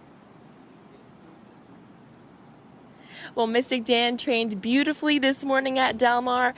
Came by to see him, and assistant trainer Luis Ramirez immediately pointed me to where the mints are. And when I say I opened the tack box to get 1 mint, Mystic Dan booked it to the front of his stall. So definitely a happy horse. Condition-wise, he looks excellent. We spoke to Danny Ramsey yesterday. He said this horse has just gotten so much stronger at this point in his career, and you could definitely see it from a physical standpoint. He's muscled, his neck is crusty. So really a horse who's developing the right way, and hopefully a horse we can see continue to race even next year. But Mystic Dan's certainly a fan favorite, and I'm excited to see what he can do here at Del Mar. Kaiten Bradar, not only is she on the show, she's a fan. She goes, great Wi-Fi at Las Vegas Southwest Terminal. See you soon. Kaiten, we love you. One of my longest friends I've had since taking this job. I knew Kaiten before I knew either of you two fools. Really? Oh, yeah. I started back in 2001, and Kaiten Bradar and I, we have the Chicago connection as well, but she is one of the best we've ever had in front of the camera as we take a look at the Breeders' Cup Draw Show coming up later today, 4 Pacific, 7 Eastern. Nick Luck, Brittany Ayrton hosting the draw. It is the Rudin Riddle Draw Show right here on FanDuel TV. More on The Breakfast Show after this.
The winner of the Del Mar Futurity Brant on the racetrack earlier today for Hall of Fame trainer Bob Baffert.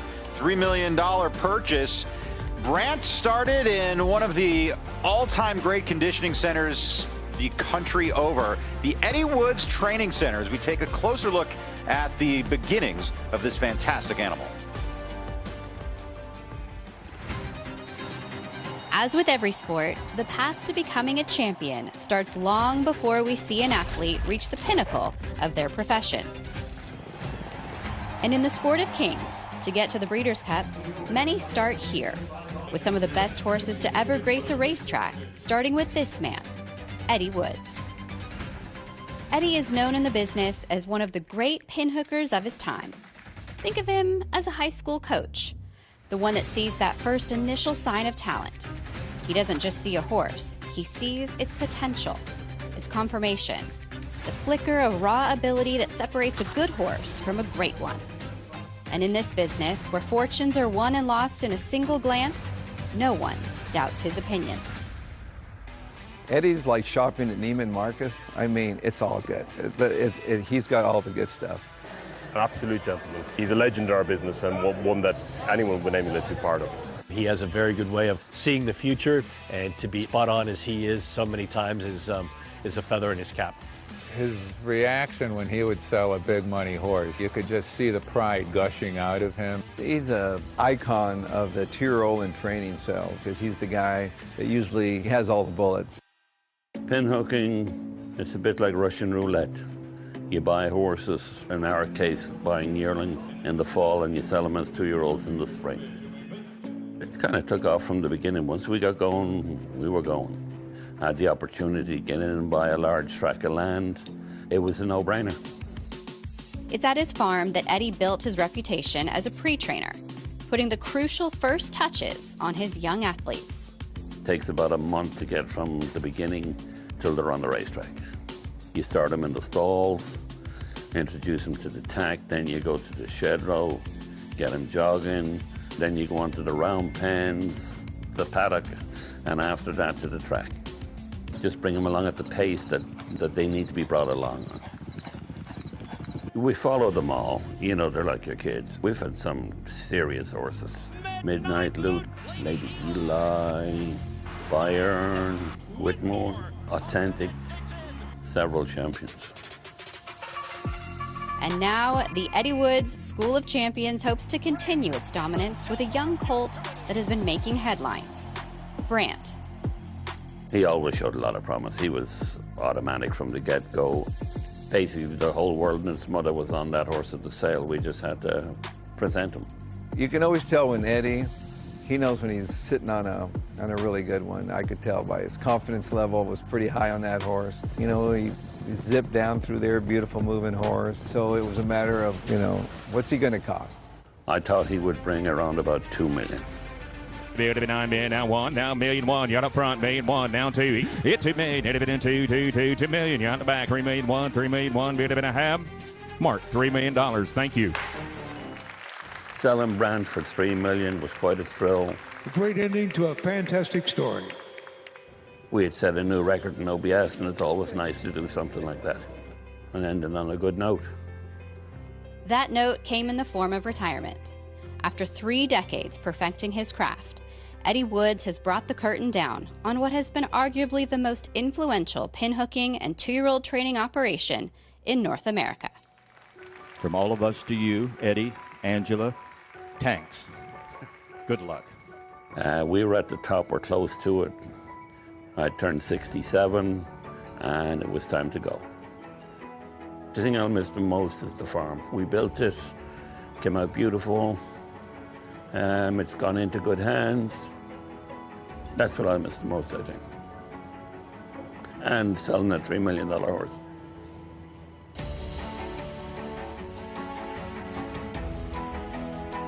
Just sheer greatness from Eddie Woods throughout the last 3 decades. Do want to make note that his son, David Woods, is one of the hardest working people at FanDuel TV and a great friend to all of us. He's a fantastic cameraman. Yeah, great job by David. He helps us out. And the foundation laid by his dad made him a hard worker as a young man. Well, the foundation was already laid for Sovereignty as he was putting the final touches on his preparation for the Breeders' Cup Classic this morning. We hope you've enjoyed breakfast at the Breeders' Cup. Join us for the Root and Riddle Draw Show later today. For everyone, I'm Mike. Thanks for joining us. We'll see you tomorrow.